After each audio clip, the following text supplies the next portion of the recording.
बोल वृंदावन बिहारी लाल की। श्रीमद्भागवत महापुराण की। श्री सद्गुरुदेव भगवान की। भारत माता की जय जय। श्री राधे। हरे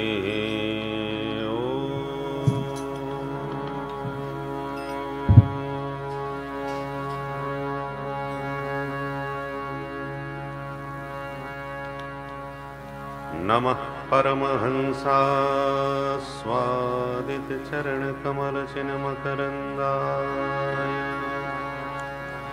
भक्त जनमानस निवासाय श्री रामचंद्राय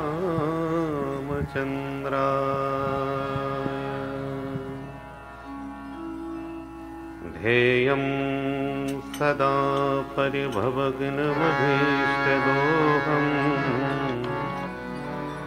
तीर्थास्पदं शिवविरिञ्चिनुतं शरण्यम्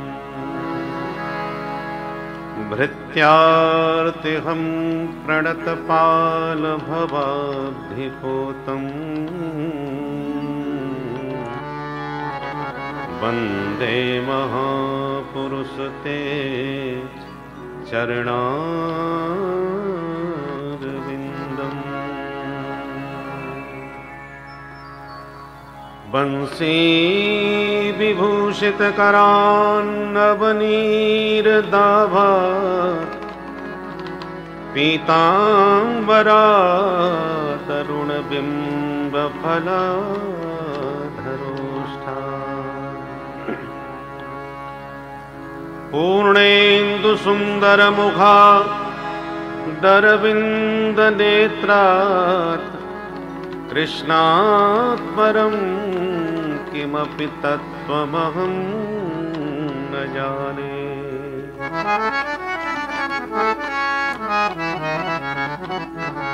नारायणं नमस्कृत्य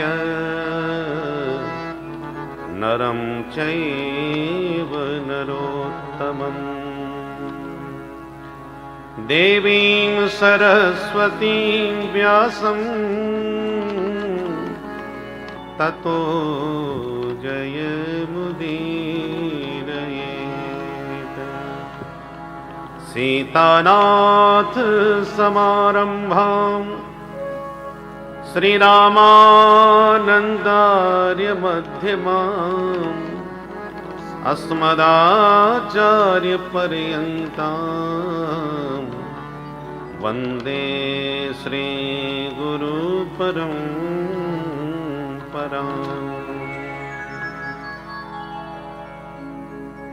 जय जय श्रीराधारमण जय जय नवल किशोर जय गोपी चित्तचोर प्रभु जय जय माखन चोर जय जय माखन चोर। बोल कृष्ण कन्हैया लाल की। आइए सब मिलकर के हरि नाम संकीर्तन से अपने मन वाणी को पावन करें। राधे राधे गोविंद गोविंद राधे राधे राधे गोविंद गोविंद राधे राधे राधे गोविंद गोविंद राधे राधे राधे गोविंद गोविंद गोविंद राधे राधे गोपाल राधे गोविंद राधे राधे गोपाल राधे गोविंद राधे गोपाल राधे गोविंद राधे गोपाल राधे जय राधे राधे गोविंद गोविंद राधे जय राधे राधे गोविंद गोविंद राधे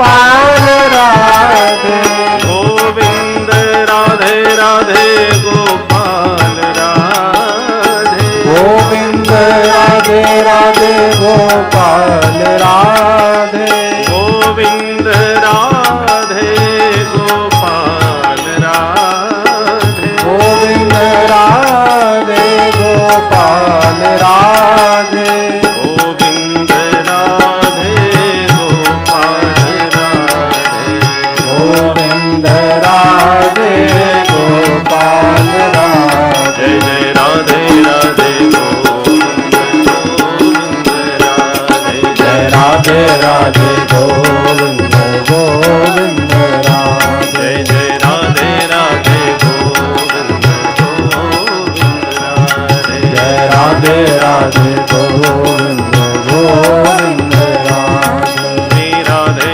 राधे गोविंद गोविंद राधे श्री राधे राधे गोविंद गोविंद राधे जय गोविंद राधे राधे गोपाल राधे जय गोविंद राधे राधे गोपाल राधे गोपाल राधे गोपाल राधे जय गोविंद राधे जय गोविंद राधे जय गोपाल राधे जय गोपाल राधे बोलो राधा गोविंद भगवान की जय जय जय श्री श्री राधे राधे ये मानवा पापकृतस्तु सर्वदा सदा दुराचारगरता विमार्गगा क्रोधाग्निदग्धा कुटिलाश्च कामिनः सप्ताहयज्ञेन कलौ पुनन्ति ते सप्ताहयज्ञेन कलौ पुनन्ति ते। परम मंगलमय भगवत स्वरूप श्रीमद् भागवत महापुराण भारत माता के इस परम पवित्र परिक्षेत्र में विराजमान हमारे परम आत्मीय श्री जयफलाल जी, उपस्थित समस्त भगवत चरणानुरागी बंधुओं एवं श्रद्धा भक्तिमती माताओं, कल हम सब ने भागवत के महात्म की चर्चा श्रवण की और मुख्य बात यह प्रकट हुई महात्म में कि श्री देवर्षि नारद जी समस्त शास्त्रों के मर्मज्ञ हैं, विद्वान हैं। उन्होंने ज्ञान वैराग्य को जगाने के लिए वेद, वेदांत, भगवद गीता आदि समस्त शास्त्र सुनाए, पर स्वस्थ नहीं हुए, वृद्धावस्था में, अचेतनावस्था में पड़े रहे। पर सनकादिकों के समझाने पर उनसे प्रेरित होकर के जब श्रीमद् भागवत की कथा सुनाना प्रारंभ किया सनकादिकों ने, तो केवल कथा का महात्म मात्र सुना था कि भक्ति सुतौ तौ तरुणौ गृहीत्वा प्रेमैक रूपा सहसा विरासीत। भगवान के महात्म को सुनते ही तौ सुतौ तरुणौ, भक्ति के दोनों पुत्र ज्ञान वैराग्य एकदम तरुण हो गए, यौवन अवस्था संपन्न हो गए। और उनके स्वास्थ्य को देखकर भक्ति मैया भी ताता थैया करके थिरकने लगी, नृत्य करने लगी। और सनकादिकों ने माता भक्ति को सबके हृदय में निवास स्थान दिया। नारद जी यह दृश्य देख करके बड़े प्रसन्न हुए और बोले, महाराज ये तो प्रत्यक्ष हो गया कि भागवत भक्ति ज्ञान वैराग्य की त्रिवेणी है।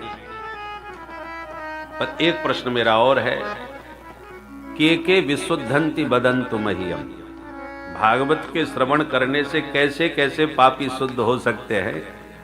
पापियों को पाप से है तारती, तो कैसे कैसे पापियों को तारती है, वो आरती है, कृपा करके ये भी बता दीजिए।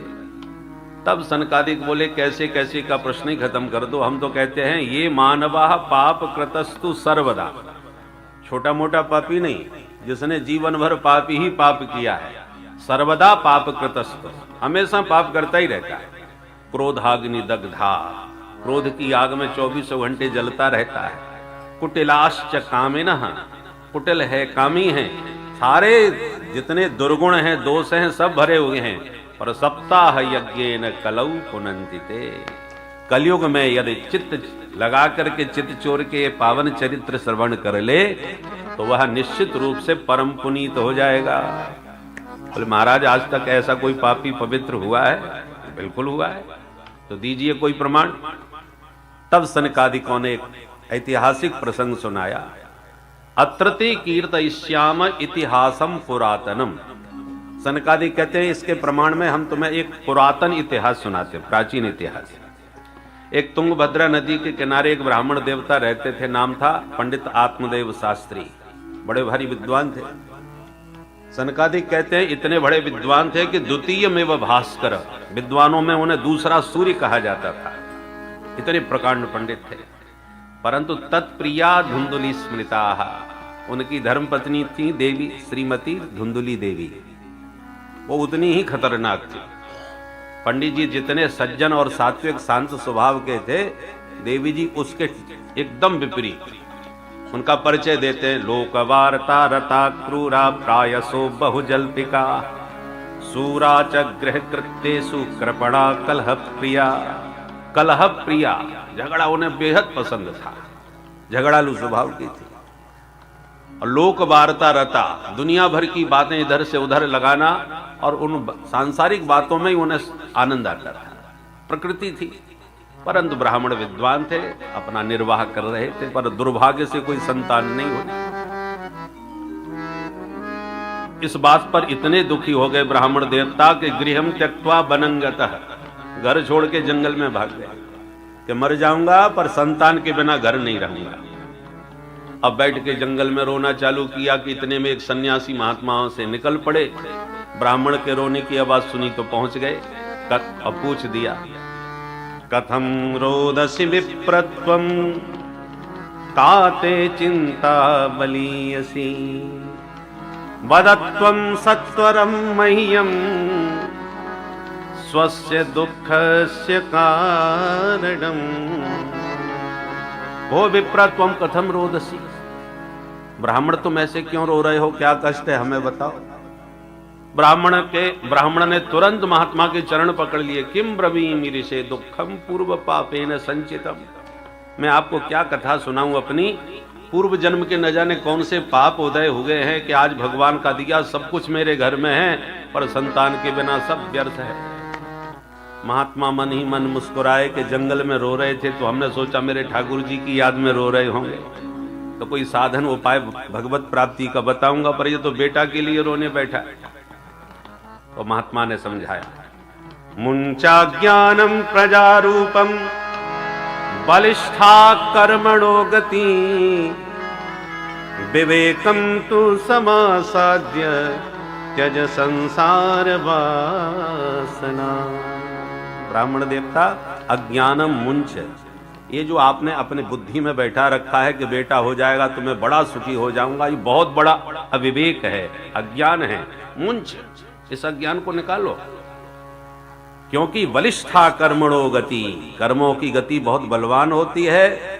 भाग्य में होगा तो अवश्य मिलेगा, और नहीं होगा तो रोने चिल्लाने से, सिर पीटने से कुछ नहीं होने वाला। और यदि जीवन में वास्तव सुख ही चाहते हो, संतान सुख के लिए ही तो मांग रहे हो, तो सुख का उपाय हम आपको बताते हैं। क्या? संन्यासे सर्वथा सुखम, सच्चा सुख संन्यास में है। दुनियादारी का प्रपंच त्याग दो, हमारे साथ बाबा जी बन के चलो, फिर देखो जिंदगी का क्या आनंद है। पंडित जी हाथ जोड़ के बोले, सुनो महाराज जी, मैं भी पढ़ा लिखा पंडित हूं। बाबा बैरागियों के पास क्या है, बीमार पड़ जाएं तो कोई देखने वाला नहीं है, ना आगे ना पीछे। संन्यासः शुष्क एव हि, सन्यासी लोग बड़े सूखे होते हैं, रूखे होते हैं। सन्यास में कुछ नहीं रखा। सुनो महाराज, जीवन में तो असली आनंद तब है जब घर में नाती पोता खेल रहे हो, उनकी किलकारियां आंगन में गूंज रही हो। गृहस्थ सरसो लोके पुत्र पौत्र समन्वितः, गृहस्थी जीवन में बड़ा आनंद है महाराज। आप मुझे प्रवचन न दीजिए, बस आशीर्वाद दीजिए कि बेटा हो जाए तो मेरी जिंदगी सफल हो जाए। महात्मा ने समझ लिया कि इसके ऊपर बेटे का भयंकर भूत चढ़ा हुआ है, तो बोले सुनो पंडित जी, हम बोलना नहीं चाहते थे पर अब बता ही देते हैं। क्या? बोले हमने तुम्हारे माथे की रेखा पढ़ ली, स्पष्ट तुम्हारे माथे पर लिखा है सप्त जन्मावधि तब पुत्रो नई वच नई वच। आज की छोड़ दो, 7 जन्म तक कोई संतान होने वाली नहीं है तुम्हें। इतना सुनते ही दुखी होकर ब्राह्मण ने बड़ी जोर से धरती पर सिर पटक दिया। ओ महात्मा घबरा गए, क्या कर रहे हो भैया, मर जाओगे? ब्राह्मण ने कहा हम तो मरने के लिए ही बैठे थे, आपका दर्शन हुआ तो हमें लगा आप कष्ट दूर करोगे, पर आपने तो 7 गुना और बढ़ा दिया। हम तो इसी जन्म के लिए रो रहे थे। अब मेरे कपाल में क्या लिखा है मुझे नहीं मालूम, पर आपने बेटा नहीं दिया मुझे, तो अब ठीक नहीं होगा। महात्मा बोले ठीक नहीं होगा का क्या मतलब? नहीं दिया तो क्या करोगे? बोले नोचेत त्यजाम्य हम प्राणास्त्वदग्रे शोक मूर्छिता। आपने आशीर्वाद नहीं दिया तो दोबारा सिर पटक के अपनी कपाल क्रिया ही कर लूंगा, और मैं तो मर जाऊंगा पर आपको भी ब्रह्म हत्या लगेगी, याद रखना। अब महात्मा की धड़कन तेज हो गई, हे भगवान कछु लेना न देना मगन रहना। हम अपनी मस्ती में जा रहे थे, अच्छी राम राम हो गई है तो हमको ही ब्रह्म हत्या लगा रहा है। सुनो पंडित जी, हमको जाने दो, जो मर्जी आवे तुम करो। बोले नहीं नहीं महाराज, मरूंगा तो तुम्हारे सामने इन चरणों में ही मरूंगा, त्वदग्रे, तुम्हारे सामने मरूंगा। महात्मा समझ गए ब्राह्मण बहुत खतरनाक है भाई, अब कैसे पिंड छुड़ाएं? तो बगल में से एक फल निकाल के पंडित जी को पकड़ा दिया। इदम भक्ष्य पत्निया त्वं ततः पुत्रो भविष्यति। जाओ ये फल अपनी धर्म पत्नी को खिला दो, मेरा आशीर्वाद है गारंटी से बेटा होगा। इतना सुन के ब्राह्मण तो प्रसन्नता में नाच उठे। संत बड़े दयालु होते हैं, मुझे पता चल गया। आशीर्वाद लेके सीधे घर पहुंचे। देवी जी देखो क्या लाया हूं। पंडितानी भाग के आई, आज सवेरे से ही गायब थे, कोई तगड़ा माल लेके आए होंगे। क्या लाए हो जी? बोले देख कितना सुंदर फल है, अब जल्दी से फटाफट खा ले। पंडितानी ने सिर पकड़ा, हे भगवान, गला फाड़ के ऐसे बुलाए थे जैसे 9 लखा हार लाए हो मेरे लिए। ये फल नहीं खाया क्या मैंने आज तक? बोले देवी जी ऐसा वैसा फल नहीं है, बहुत बड़े सिद्ध महात्मा ने दिया है, इसको खाने से तुमको बेटा हो जाएगा। ऐसा फल है? बोले हाँ, साधारण फल थोड़ी है, सादा सीधे बागेश्वर बाबा के यहाँ से लाए हैं। बोलो राधे राधे। अब पंडितानी ने कहा ठीक है, यदि ऐसी बात है तो मैं जरूर खाऊंगी, परंतु अभी नहीं खाऊंगी, पहले नहाऊंगी, पूजा पाठ करूंगी, ठाकुर जी का भोग लगाऊंगी, तब पाऊंगी।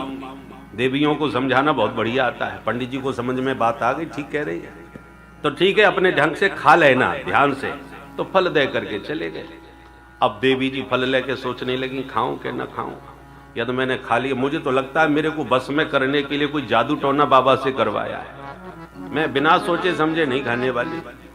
और कदाचित मैंने खा लिया और सचमुच में गर्भवती हो गई, तो मैंने तो सुना है गर्भवती स्त्री भाग ही नहीं सकती, उसे बहुत सावधानी से रहना पड़ता है।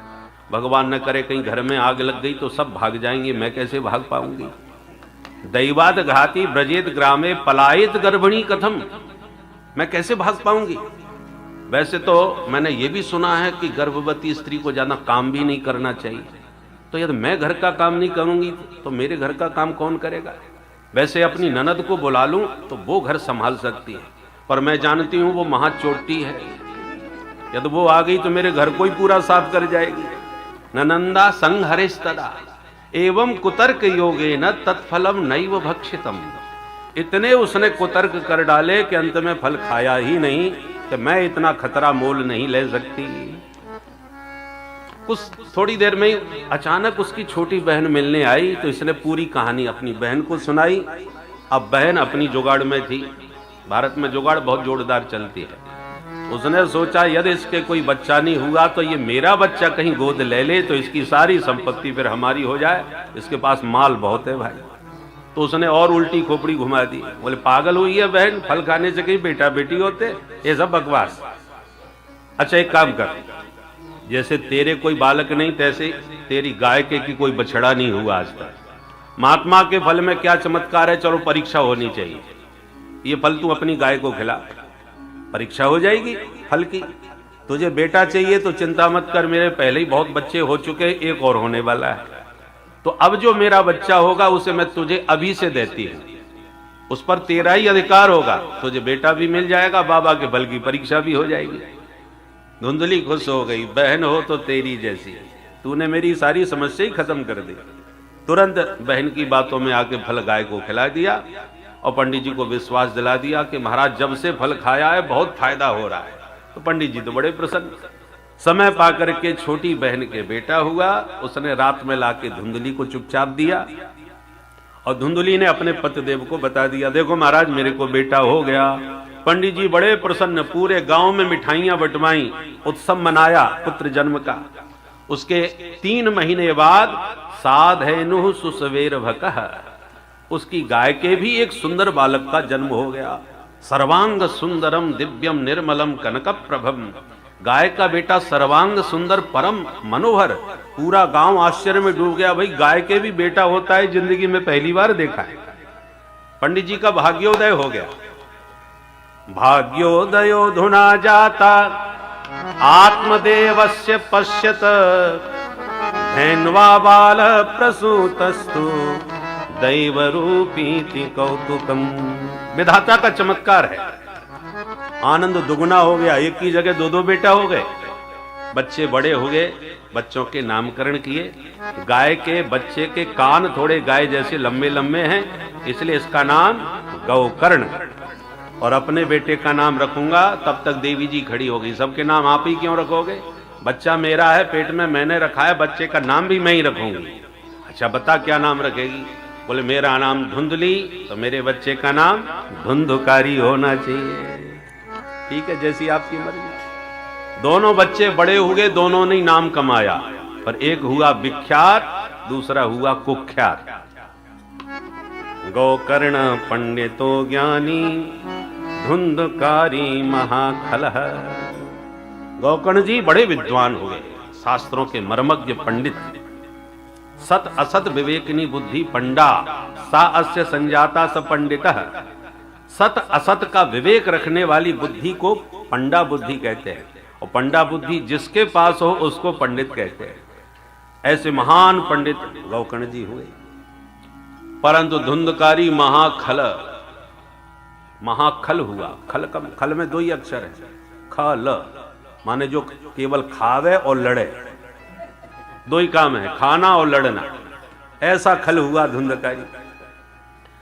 घर की जितनी संपत्ति मौज मस्ती में सब मिटा डाली, बर्बाद कर दिया। ब्राह्मण का घर धन सब नष्ट कर दिया। अब ब्राह्मण सिर पकड़ के रोने लगे।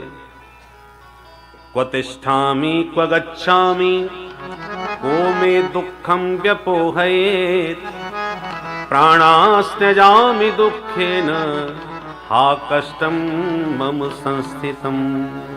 हे विधाता मैं कहां जाऊं, किसको सुनाऊं? ऐसी जिंदगी से तो अच्छा है कहीं जाके मर ही जाऊं। पहले मरने निकले थे, बेटा नहीं है, इसलिए आज मरने जा रहे हैं, बेटा क्यों है? इस नालायक ने मुझे बर्बाद कर दिया, मिटा दिया। जब मरने को निकल पड़े तो गौकर्ण जी ने देख लिए, पिताजी को परेशान देख करके बैठाया और बड़े प्यार से गौकर्ण जी ने समझाया कि पिताजी मुझे ये बताओ, इस संसार में सुखी है कौन? सब एक दूसरे को सुखी समझ रहे हैं, वास्तव में सुखी कोई नहीं है। सामान्य लोगों की बात छोड़ दो। न चेन्द्रस्य सुखम किंचित न सुखम चक्रवर्तिन। देवराज इंद्र भी परेशान बैठे हैं बेचारे। जब भी कोई दैत्य महाबली होता है, पहला अटैक इंद्र पर ही करता है। वो बेचारे टेंशन में रहते हैं कि हमारी कुर्सी खतरे में न पड़ जाए। और वही हाल चक्रवर्ती सम्राट का है, जो भूमंडल के अधिपति हैं। उनको भी सदा लोगों से खतरा रहता है। जितना ऊंचा पद उतने ही शत्रु भी रहते हैं, इसलिए परेशान तो सभी हैं।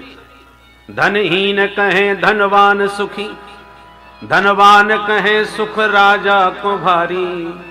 राजा कहें महाराजा सुखी, महाराजा कहें सुख इंद्र को भारी। इंद्र कहें चतुरानन को सुख, ब्रह्मा कहें सुख विष्णु को भारी।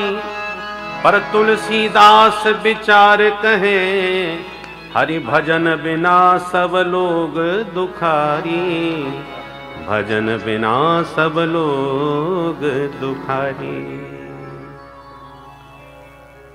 कोई तन दुखी कोई मन दुखी, कोई धन बिन रहत उदास, थोड़े थोड़े सब दुखी, सुखी राम के दास।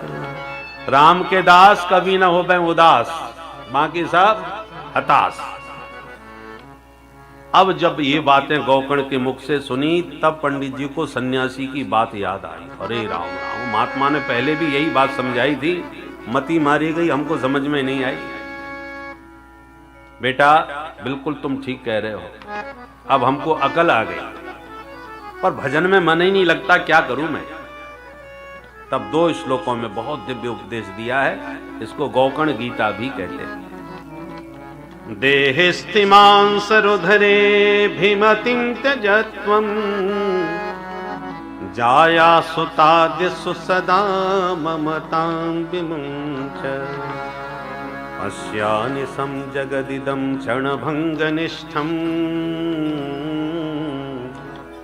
वैराग्यरागरसिको भव भक्तिनिष्ठः, धर्मं भजस्व सततं त्यज लोकधर्मान्, सेवस्व साधु पुरुषान् जहि काम तृष्णान्, अन्यस्य दोष गुण चिंतनमाशु मुक्त्वा, सेवा कथा रसमहो नितरां पिबत्वम्, नितरां पिबत्वम्। ये 2 श्लोक बहुत दिव्य हैं, एक एक सूत्र बहुत ही चिंतनीय है। अब यहाँ पर भागवत की जो कथा है ना, विद्यावताम भागवते परीक्षा, एक एक श्लोक इसका इतना मार्मिक है, अद्भुत है कि उसकी स्वतंत्र रूप से व्याख्या विस्तार से की जाए एक एक सूत्र के ऊपर, तो पूरा भागवत इन 2 श्लोकों के सूत्रों में ही संपन्न हो जाए, 7 दिन का सप्ताह। ऐसी गौकर्ण ये गीता है।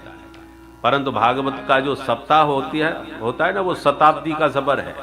सुपरफास्ट गाड़ी दौड़ानी पड़ती है, मुख्य मुख्य स्टेशनों को दिखाते हुए, तब जाके 7 दिन में 18,000 श्लोकों का सप्ताह हो जाता है। बाकी एक एक शब्द, एक एक श्लोक भागवत का अद्भुत भावों से भरा हुआ होता है। तो गौकर्ण जी ने इन 2 श्लोकों में सब शास्त्रों का निचोड़, सार सर्वस्व अपने पिताजी को सुना दिया। देखो, जो स्वयं विद्वान पंडित होते हैं उनको विस्तार से समझाने की आवश्यकता नहीं होती, क्योंकि आत्मदेव भी महान विद्वान थे, इसलिए गौकर्ण जी ने सूत्र में ही सब कुछ समझा दिया कि पिताजी, ये अहमता ममता, ये 2 ही रस्सियां हैं जिनमें हम समस्त जीव बंधे हुए हैं। तो देहिस्थि मांस रुधिरे अभिमतिम त्यज, ये जो देह है अस्थि मांस मेद मज्जा आदि के द्वारा सप्त धातु से बना हुआ है, इसमें बहुत ममता करने की आवश्यकता नहीं है, इसकी आसक्ति त्याग दीजिए। ये पंचायती धर्मशाला है, पंचों की बनाई हुई है, आप इसमें यात्री बन के आए हैं, प्रेम से रहो। जितने दिन की बुकिंग है प्रेम से रह सकते हो। बुकिंग जिस दिन पूरी हो जाएगी उस दिन पंच लोग आपका बोरिया बिस्तर बांध के भगा देंगे। तो वो मार पीट के भगाएं, उससे अच्छा है कि इज्जत के साथ आप ही अपना कोटा पूरा होते ही निकल जाइए। किन पंचों की धर्मशाला है? छित जल पावक गगन समीरा, पंच रचित अति अदम शरीरा। छित जल पावक गगन समीरा, पंच रचित अति अदम शरीरा। ओ पंच रचित अति अदम शरीरा। ओ पंच रचित अति अदम शरीरा। पृथ्वी जल तेज वायु आकाश, इन 5 पंचों के बनाया हुआ ये पंचायती धर्मशाला है। देहिस्थि मांस रुधिरे अभिमतिम त्यज, धर्मशाला यात्रियों के लिए होती है, किसी व्यक्ति का विशेष का घर नहीं होता, इसलिए ये पंचायती धर्मशाला है। इसको अपना घर मत समझिए। आप यात्री हैं, प्रेम से आइए, रहिए, अपना काम कीजिए, फिर अपने घर को जाइए। पर हम लोग अपना घर ही भूल गए, प्रदेश में आकर के अपने मूल घर का स्वरूप ही भूल गए। हम आए कहां से थे और क्यों आए थे वो भी भूल गए। बोलो राधे राधे। एक बार श्री स्वामी रामकृष्ण परमहंस जी से एक नवयुवक ने प्रश्न किया कि स्वामी जी, हमने ऐसा सुना है कि देवी माँ काली मैया आपसे बात करती हैं। स्वामी जी मुस्कुराए, बोले हाँ, बात तो होती है हमारी प्रत्यक्ष। बोले हाँ बिल्कुल। अरे महाराज जी, तो कभी मेरी भी बात करवा दो मैया से। बोले जरूर करवा देंगे। तो कब करवाओगे बताओ, कैसे करवाओगे? स्वामी जी बोले आप अपना पता दे जाओ, जब मेरी माता जी से बात होगी तो मैं माता जी को आपके पास भेज दूंगा, माता जी स्वयं आपको घर आके दर्शन देंगे। अच्छा, तो लीजिए मेरा पता। एड्रेस कार्ड निकाल के दे दिया। बोले ये क्या है? बोले मेरे घर का पता है। स्वामी जी बोले तेरे घर से मुझे लेना देना नहीं, मुझे तुझसे बात करानी है, तू अपना पता बता, तेरा पता क्या है? तो उसने दूसरा कार्ड निकाला, ये लीजिए महाराज। ये क्या है? बोले मेरे ऑफिस का कार्ड है, मैं ज्यादातर यहीं रहता हूँ। स्वामी जी बोले इधर उधर का पता मत बता, तू अपना पता बता भाई, तेरे से बात करानी है तो तेरा पता क्या है? तो महाराज ऑफिस का भी बता दिया और घर का भी बता दिया, और मेरा पता क्या है? स्वामी जी बोले ये तू पता लगा कि तेरा पता क्या है। जिस दिन तुझे अपना पता चल जाएगा उसी दिन तेरी माता जी से बातचीत हो जाएगी। हम अपना घर पता सब भूल गए, परदेश में आकर इस धर्मशाला में बसकर अपना वास्तविक घर क्या है, अपना वास्तविक हम कहां से निकले हैं, कहां से आए हैं और क्यों आए हैं, सब भूल भाल जाते हैं इस जगत के मेला में। इसलिए इस धर्मशाला में भी आसक्ति मत करो। और जाया सुता दिसु सदा ममताम विमुंच। जाया माने स्त्री और सुत बेटा। स्त्री पुत्र में अपना ममता जो हमारी बट जाती है, उन्हीं को हम अपना मान करके फंस जाते हैं। पुत्र दाराप्त बंधु नाम संगमः पांथ संगमः। जैसे यात्रा में कुछ यात्री मिल जाते हैं, आप भी वहीं जा रहे हैं, वो भी जा रहे हैं, तो बात गपशप करते करते घनिष्ठता भी हो जाती है। उसके बाद में वो अपने घर, आप अपने घर। वो मित्रता तभी तक की थी जब तक सफर चल रहा था। उसी प्रकार हम जब संसार में आए हैं तो हमारे साथ में माता जी, पिताजी, भैया जी, बहन जी, बेटा, पत्नी आदि सब मिलते हैं। ये हमारे संगम हैं, पांथ संगम है।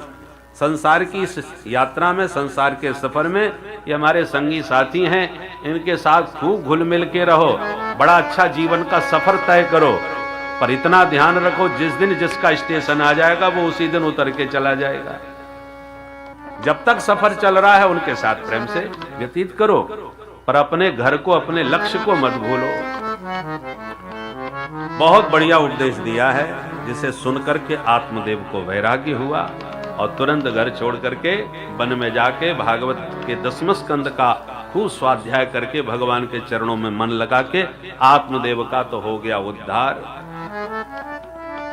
परंतु धुंधकारी ने अब माताजी को मारना पीटना प्रारंभ किया। क्ववित्तम तिष्ठति ब्रूहि। बताओ मालपानी किधर है? पिताजी सब तुम्हें बता के ही गए होंगे, नहीं तो बहुत बुरी तरह मारूंगा। डर गई धुंधली, घबरा गई और एक दिन रात में घर छोड़ के भाग गई और किसी कुआं में गिर के उसने आत्महत्या कर ली। गोकर्ण जी को जब सवेरे पता चला कि पिताजी गए वन को और माताजी गई कुएं में, अब हमारा नंबर आने वाला है, उससे पहले हमको चला जाना चाहिए। तो गोकर्ण तीर्थ यात्रार्थम निर्गतो योग संस्थिता। तीर्थ यात्रा करने के बहाने गोकर्ण जी घर से निकल के चले गए। अब धुंधकारी बिल्कुल परम स्वतंत्र अकेला हो गया। तो 5 गणिकाओं को, वैश्याओं को घर में लाके बैठा लिया और धन लूट के और लोगों को सता करके लाता था और उन देवियों को देता था।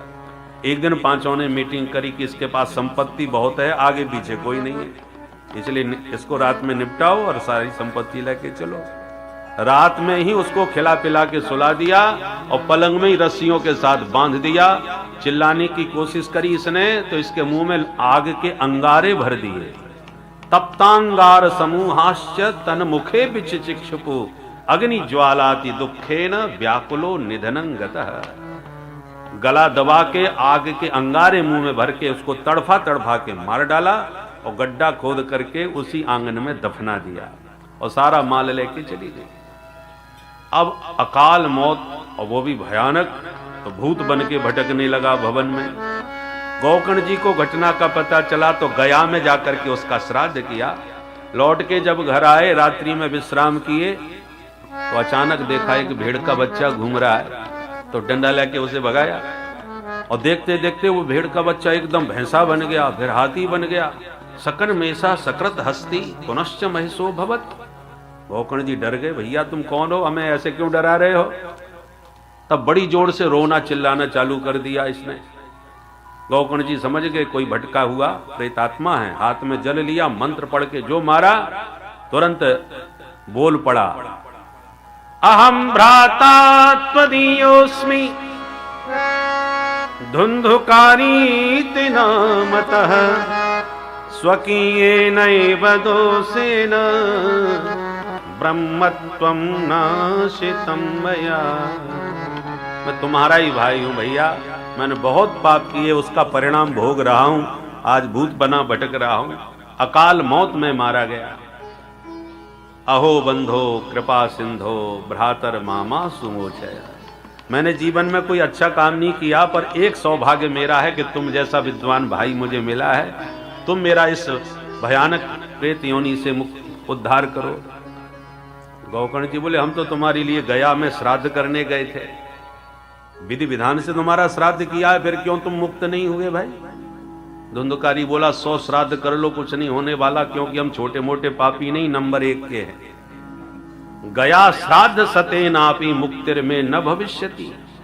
100 श्राद्ध से भी मुक्ति नहीं होगी हमारे, कुछ और उपाय करो। तब गोकर्ण जी महाराज ने कहा, भैया हम तुम्हारा उद्धार निश्चित करेंगे, पर इस समय आप पधारो। रात भर विचार करते रहे गोकर्ण जी। प्रातः होने पर विद्वानों को बुलाया, संगोष्ठी करी, विचार किया, पर समाधान कुछ नहीं निकला। तब सूर्य की आराधना करते थे गोकर्ण जी महाराज, सूर्य भगवान से प्रार्थना करी, तो यम नमो जगत साक्षी ब्रूहि में मुक्ति हेतुकम। हे जगत के प्रत्यक्ष नारायण भगवान सूर्य, आप ही बताइए मेरे भाई का उद्धार कैसे होगा। तब सूर्य भगवान की स्पष्ट आज्ञा हुई, श्रीमद् भागवतान मुक्ति ही सप्ताहम वाचनम कुरु। गोकर्ण अपने भाई को सप्ताह विधि से भागवत श्रवण कराओ, मुक्त हो जाएगा। तब गोकर्ण जी स्वयं ही विद्वान थे, बड़ा भव्य आयोजन किया। आषाढ़ मास के शुक्ल पक्ष में हजारों श्रोता उपस्थित हुए गोकर्ण जी की वाणी सुनने के लिए। पर जैसी कथा प्रारंभ हुई, धुंधकारी आया और 7 गांठ के पोले बांस में प्रविष्ट होकर के बैठ गया। एक एक दिन की कथा से बांस की ग्रंथि चटकती गई। एवं 7 दिनश्चैव 7 ग्रंथि विभेदनम। 7 दिन की कथा में बांस की 7 ग्रंथियों का भेदन हो गया, और फिर दिव्य रूप धरो जातस तुलसी दाम मंडिता। दिव्य रूप में धुंधकारी चतुर्भुज रूप से प्रकट हो गया। बोल भागवत भगवान की, धन्या भागवती वार्ता, प्रेत पीड़ा विनाशिनी। मुक्त होकर के भागवत की महिमा का गुणगान किया धुंधकारी ने। एक अलौकिक विमान आकाश मंडल से आया, पार्षदों ने धुंधकारी का हाथ पकड़ के उस विमान में बैठाया। गोकर्ण जी ने कहा, भैया यहां तो हजारों श्रोताओं ने वही कथा सुनी जो धुंधकारी सुन रहे, तो आपने भेदभाव क्यों किया, सबके लिए विमान क्यों नहीं आया। अत्रैव बहवः सन्ति श्रोतारो मम निर्मलाः, आनीतानि विमानानि न तेषां युगपत् कुतः। ये पक्षपात क्यों, विमान आया तो सबको आना चाहिए। भगवत पार्षदों ने कहा, गोकर्ण भैया श्रवणम तु कृतम सर्वैः न तथा मननम कृतम, श्रवणस्य विभेदेन फल भेदोत्र संस्थितः। सुनने में अंतर है। धुंधकारी ने जो कथा सुनी वो केवल अपने कल्याण की कामना से सुनी, बाकी और श्रोता जो सुन रहे थे वो में कल्याण की भावना ही नहीं थी। कोई इसलिए आ गए गोकर्ण जी कथा करें, देखें कैसा बोलता है, सुने आए हैं। कोई व्यवहार निभाने के लिए आते हैं कि भाई उन्होंने बुलाया है तो चलो एक दिन हाजिरी लगाया है। जो ये तो कल्प वृक्ष है, जो मनोरथ लेके आप बैठोगे उसी की पूर्ति होगी। कल्याण की जब कामना ही नहीं है तो कल्याण होगा क्यों। कल्याण की कामना धुंधकारी की थी तो उसका हो गया। ऐसा कहकर के समझा के विमान में धुंधकारी को लेके चले गए। श्रोता उदास हो गए। गौकर्ण जी बोले, ये दास बैठा है, आपको उदास होने की आवश्यकता नहीं, हम आपको दोबारा कथा सुनाएंगे। तब श्रावण शुक्ल पक्ष में गौकर्ण जी ने भव्य आयोजन पुनः किया और दूसरी कथा जब श्रोताओं ने सजग सावधान होकर के श्रवण की, सप्ताह संपन्न होते ही जैसे जितने श्रोता थे उतने ही विमान उपस्थित हो गए और साक्षात श्री गोविंद ने प्रकट होकर के गौकर्ण को अपने हृदय से लगा लिया। बोल भागवत भगवान की। और जैसे अयोध्यावासी राम जी के साथ मिलकर के साकेत धाम गए थे, उसी प्रकार सभी श्रोताओं को साथ में लेकर के गौकर्ण जी भी भगवान के परम धाम को प्राप्त हो गए। अयोध्यावासिन पूर्वं यथा रामेण संगता तथा कृष्णेन ते नीता गोलोकं योगी दुर्लभम। अब सनकादि कहते, नारद जी तुम ही बताओ, जब धुंधकारी जैसा नंबर 1 का महापापी प्रेत भी परम पावन हो गया तो छोटे मोटे पापी तर जाएं तो इसमें कौन आश्चर्य की बात है। और अंतिम 6वें अध्याय में कथा श्रवण की विधि विस्तार से समझाई कि किसी विद्वान ब्राह्मण से मुहूर्त निकलवाओ। ले आप पहले तो कह रहे थे सदा सेव्या, जब चाहो तब सुनो, अब मुहूर्त की बात क्यों कर रहे हो? बोले देखो, साधु संत यदि सुनना चाहें तो उनके लिए कोई मुहूर्त की जरूरत नहीं, पर आप किसी मनोरथ की सिद्धि का संकल्प लेके कथा सुनना चाहते हैं तो मुहूर्त में ही सुनना चाहिए। दूसरी बात, जब कथा सुनने का संकल्प पक्का हो जाए तो किसी विद्वान ब्राह्मण के पास जाए। कैसा हो ब्राह्मण? वक्ता कैसा होना चाहिए? विरक्तो वैष्णवो विप्रो वेद शास्त्र विशुद्ध कृत दृष्टांत कुशलो धीरो वक्ता कार्योति निष्प्रिय। विद्वान हो, विरक्त हो, वैष्णव हो, विप्र हो और दृष्टांत कुशल हो, गंभीर से गंभीर विषय को व्यवहारिक दृष्टांतों के द्वारा सहजता से हृदयंगम करा सके, ऐसा वक्ता होना चाहिए। और वर्णम पंच विप्राणाम कथा भंग निवृत्तये, 5 ब्राह्मण और भी होने चाहिए ताकि कथा में कोई विघ्न बाधा न आवे। उसका धर्मानुष्ठान बाकायदा 12 मंत्र का जप करें और कथा के विश्राम में भगवान नाम संकीर्तन हो, कथा सप्ताह संपन्न होने के बाद हवन हो और निष्काम भाव से कथा कराई हो तो भगवद गीता का पाठ हो जाना चाहिए। 12 ब्राह्मणों का भोजन कराए अवश्य, बाकी जितनी मर्जी हो भंडारा कराए, पर कथा विश्राम में प्रतिदिन भगवान नाम संकीर्तन अवश्य होना चाहिए। भोजन ज्यादा हो जाए तो थोड़ा हाजमोला की गोली चूस लेना चाहिए, कि जो पाया है वो पचना भी चाहिए। तो हरिनाम संकीर्तन कथा को पचाता है, इसलिए कथा के विश्राम में हरि नाम संकीर्तन अवश्य करें। इसलिए आइए मिलके सब हरि नाम संकीर्तन करते हुए। और जैसे कीर्तन प्रारंभ किया तो हमारे प्रहलाद जी ताली बजाते हुए वहां प्रकट हो गए। नारद जी ने बीणा पर छेड़ दिया राग मालकोश, और जैसे बीणा बजाई तो श्री अर्जुन ने आकर के मधुर स्वरों से आलाप भरना प्रारंभ किया। देवराज इंद्र प्रकट होकर मृदंग बजाने लगे। भक्ति ज्ञान वैराग्य तीनों ताता थैया करके नाचने लगे। व्यासनंदन भगवान सुखदेव जी भागवत के श्लोकों को गुनगुनाते हुए वहां प्रकट हो गए। बोल भागवत भगवान की। प्रहलाद स्थालधारी तरलगत तया चोद्धव कांस्यधारी वीणाधारी सुररसी स्वर कुशलतया राग करता अर्जुनो भूत इंद्रो बाधीन मृदंगम जय जय सुकुरा कीर्तने ते कुमारा यत्राग्रे भाववक्ता सरसरचनया व्यासपुत्रो बभूव। अद्भुत अलौकिक संकीर्तन हो गया, जहां ब्रह्मा विष्णु महेश तीनों अपनी शक्तियों के साथ प्रकट होकर के इस संकीर्तन का आनंद लेने लगे। आइए हम भी थोड़ा संकीर्तन कर ले। निकुंज में बिराजे घनश्याम राधे राधे।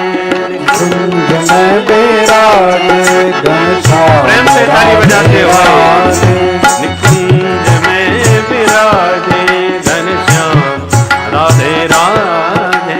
निकुंज में विराजे घनश्याम राधे राधे। जय राधे राधे राधे घनश्याम राधे राधे। राधे राधे राधे घनश्याम राधे राधे। राधे राधे राधे घनश्याम राधे राधे। राधे राधे राधे घनश्याम राधे राधे। घनश्याम राधे राधे। घनश्याम राधे राधे। घनश्याम राधे राधे। घनश्याम राधे राधे। निकुंज में विराजे घनश्याम राधे राधे। निकुंज में विराजे घनश्याम राधे राधे। निकुंज में विराजे घनश्याम राधे राधे। निकुंज में विराजे घनश्याम राधे श्री राधे। राधे।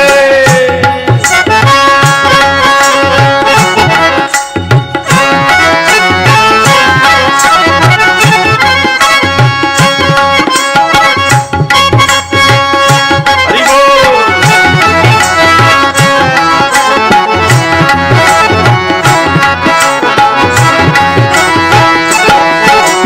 राधे राधे राधे घनश्याम राधे राधे। राधे राधे राधे घनश्याम राधे राधे। जय राधे राधे राधे घनश्याम राधे राधे। जय राधे राधे राधे घनश्याम राधे राधे। घनश्याम राधे राधे। घनश्याम राधे राधे। घनश्याम राधे राधे। घनश्याम राधे राधे। निकुंज में विराजे घनश्याम राधे राधे। निकुंज में विराजे घनश्याम राधे राधे। घनश्याम राधे राधे। घनश्याम राधे राधे। घनश्याम राधे राधे। घनश्याम राधे राधे। घनश्याम राधे राधे। घनश्याम राधे राधे। घनश्याम राधे राधे। घनश्याम राधे राधे। घनश्याम राधे राधे। घनश्याम राधे राधे। घनश्याम राधे राधे। घनश्याम राधे राधे। जय राधे राधे। राधे राधे। जय श्री राधे। जय श्री राधे। राधे राधे। राधे राधे। श्याम राधे। राधे राधे। श्याम राधे। राधे राधे। राधे राधे। राधे राधे। वृंदावन में राधे राधे। बरसाने में राधे राधे। नंदगांव में राधे राधे। गोवर्धन में राधे राधे। सतीपुरा में राधे राधे। परिक्रमा में राधे राधे। भारत माता राधे राधे। जय श्री राधे। राधे राधे। श्याम मिला दे राधे राधे। भैया बोले राधे राधे। भैया बोले राधे राधे। हाथ उठा के राधे राधे। ताली बजा के राधे राधे। प्रेम से बोलो राधे राधे। भाव से बोलो राधे राधे। सब मिल बोलो राधे राधे। जोड़ से बोलो राधे राधे। राधे राधे। राधे राधे। राधे राधे। राधे राधे। राधे राम राधे। राधे राधे। राधे राधे। राधे राधे। राधे राधे। राधे राधे। श्याम राधे। श्याम राधे। राधे राधे। राधे राधे। राधे राधे। जय श्री राधे। जय श्री राधे। जय श्री राधे। जय जय श्री राम। बोल वृंदावन बिहारी लाल की जय। तो पद्म पुराण से श्रीमद् भागवत के महात्म के ये 6 अध्याय थे जो आपने श्रवण किए, जिसमें भागवत की महिमा का निरूपण था। और इसमें 2 बातें आपने सुनी। भक्ति ज्ञान वैराग्य को प्रकट करने वाला ये ग्रंथ है, हृदय में पुष्ट करने वाला है। दूसरी बात, कोई कितना भी पतित गिरा हुआ साधनहीन जीव क्यों न हो, धुंधकारी जैसा पापी पतित ही क्यों न हो, प्रेत योनि में ही क्यों न पड़ा हो, उसको भी मुक्ति दान की सिंह गर्जना यह ग्रंथ करता है। मुक्ति दानेन गर्जती, ऐसा ये पावन ग्रंथ है। इसमें 18,000 श्लोक हैं, 335 अध्याय हैं और 12 स्कंद हैं। प्रथम स्कंद के प्रथम अध्याय के प्रथम श्लोक में जो मंगलाचरण किया है वो बड़ा अद्भुत और मार्मिक है। पहले उस मंगलाचरण का आप श्रवण करें। जन्माद्यस्य यतोऽन्वयादितरतश्च चार्थे स्वभेद्य स्वराट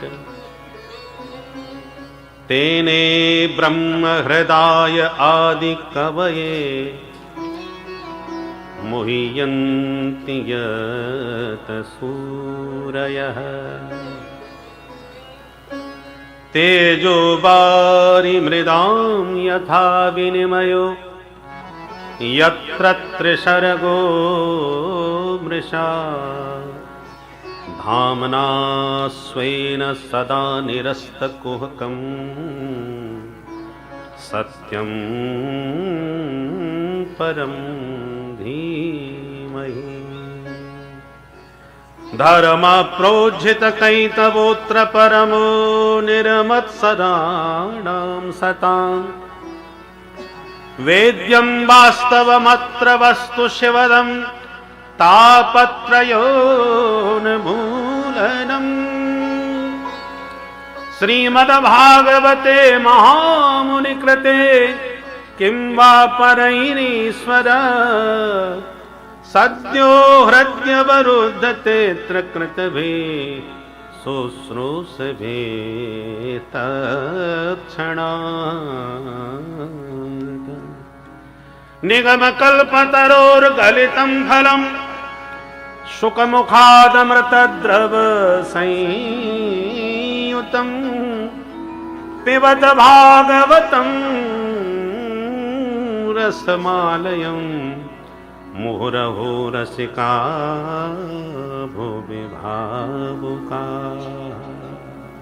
ये 3 श्लोक प्रारंभ के जो है, प्रथम श्लोक में बताया किम ध्येयम, दूसरे श्लोक में बताया किम गेयम और तीसरे श्लोक में बताया किम पेयम।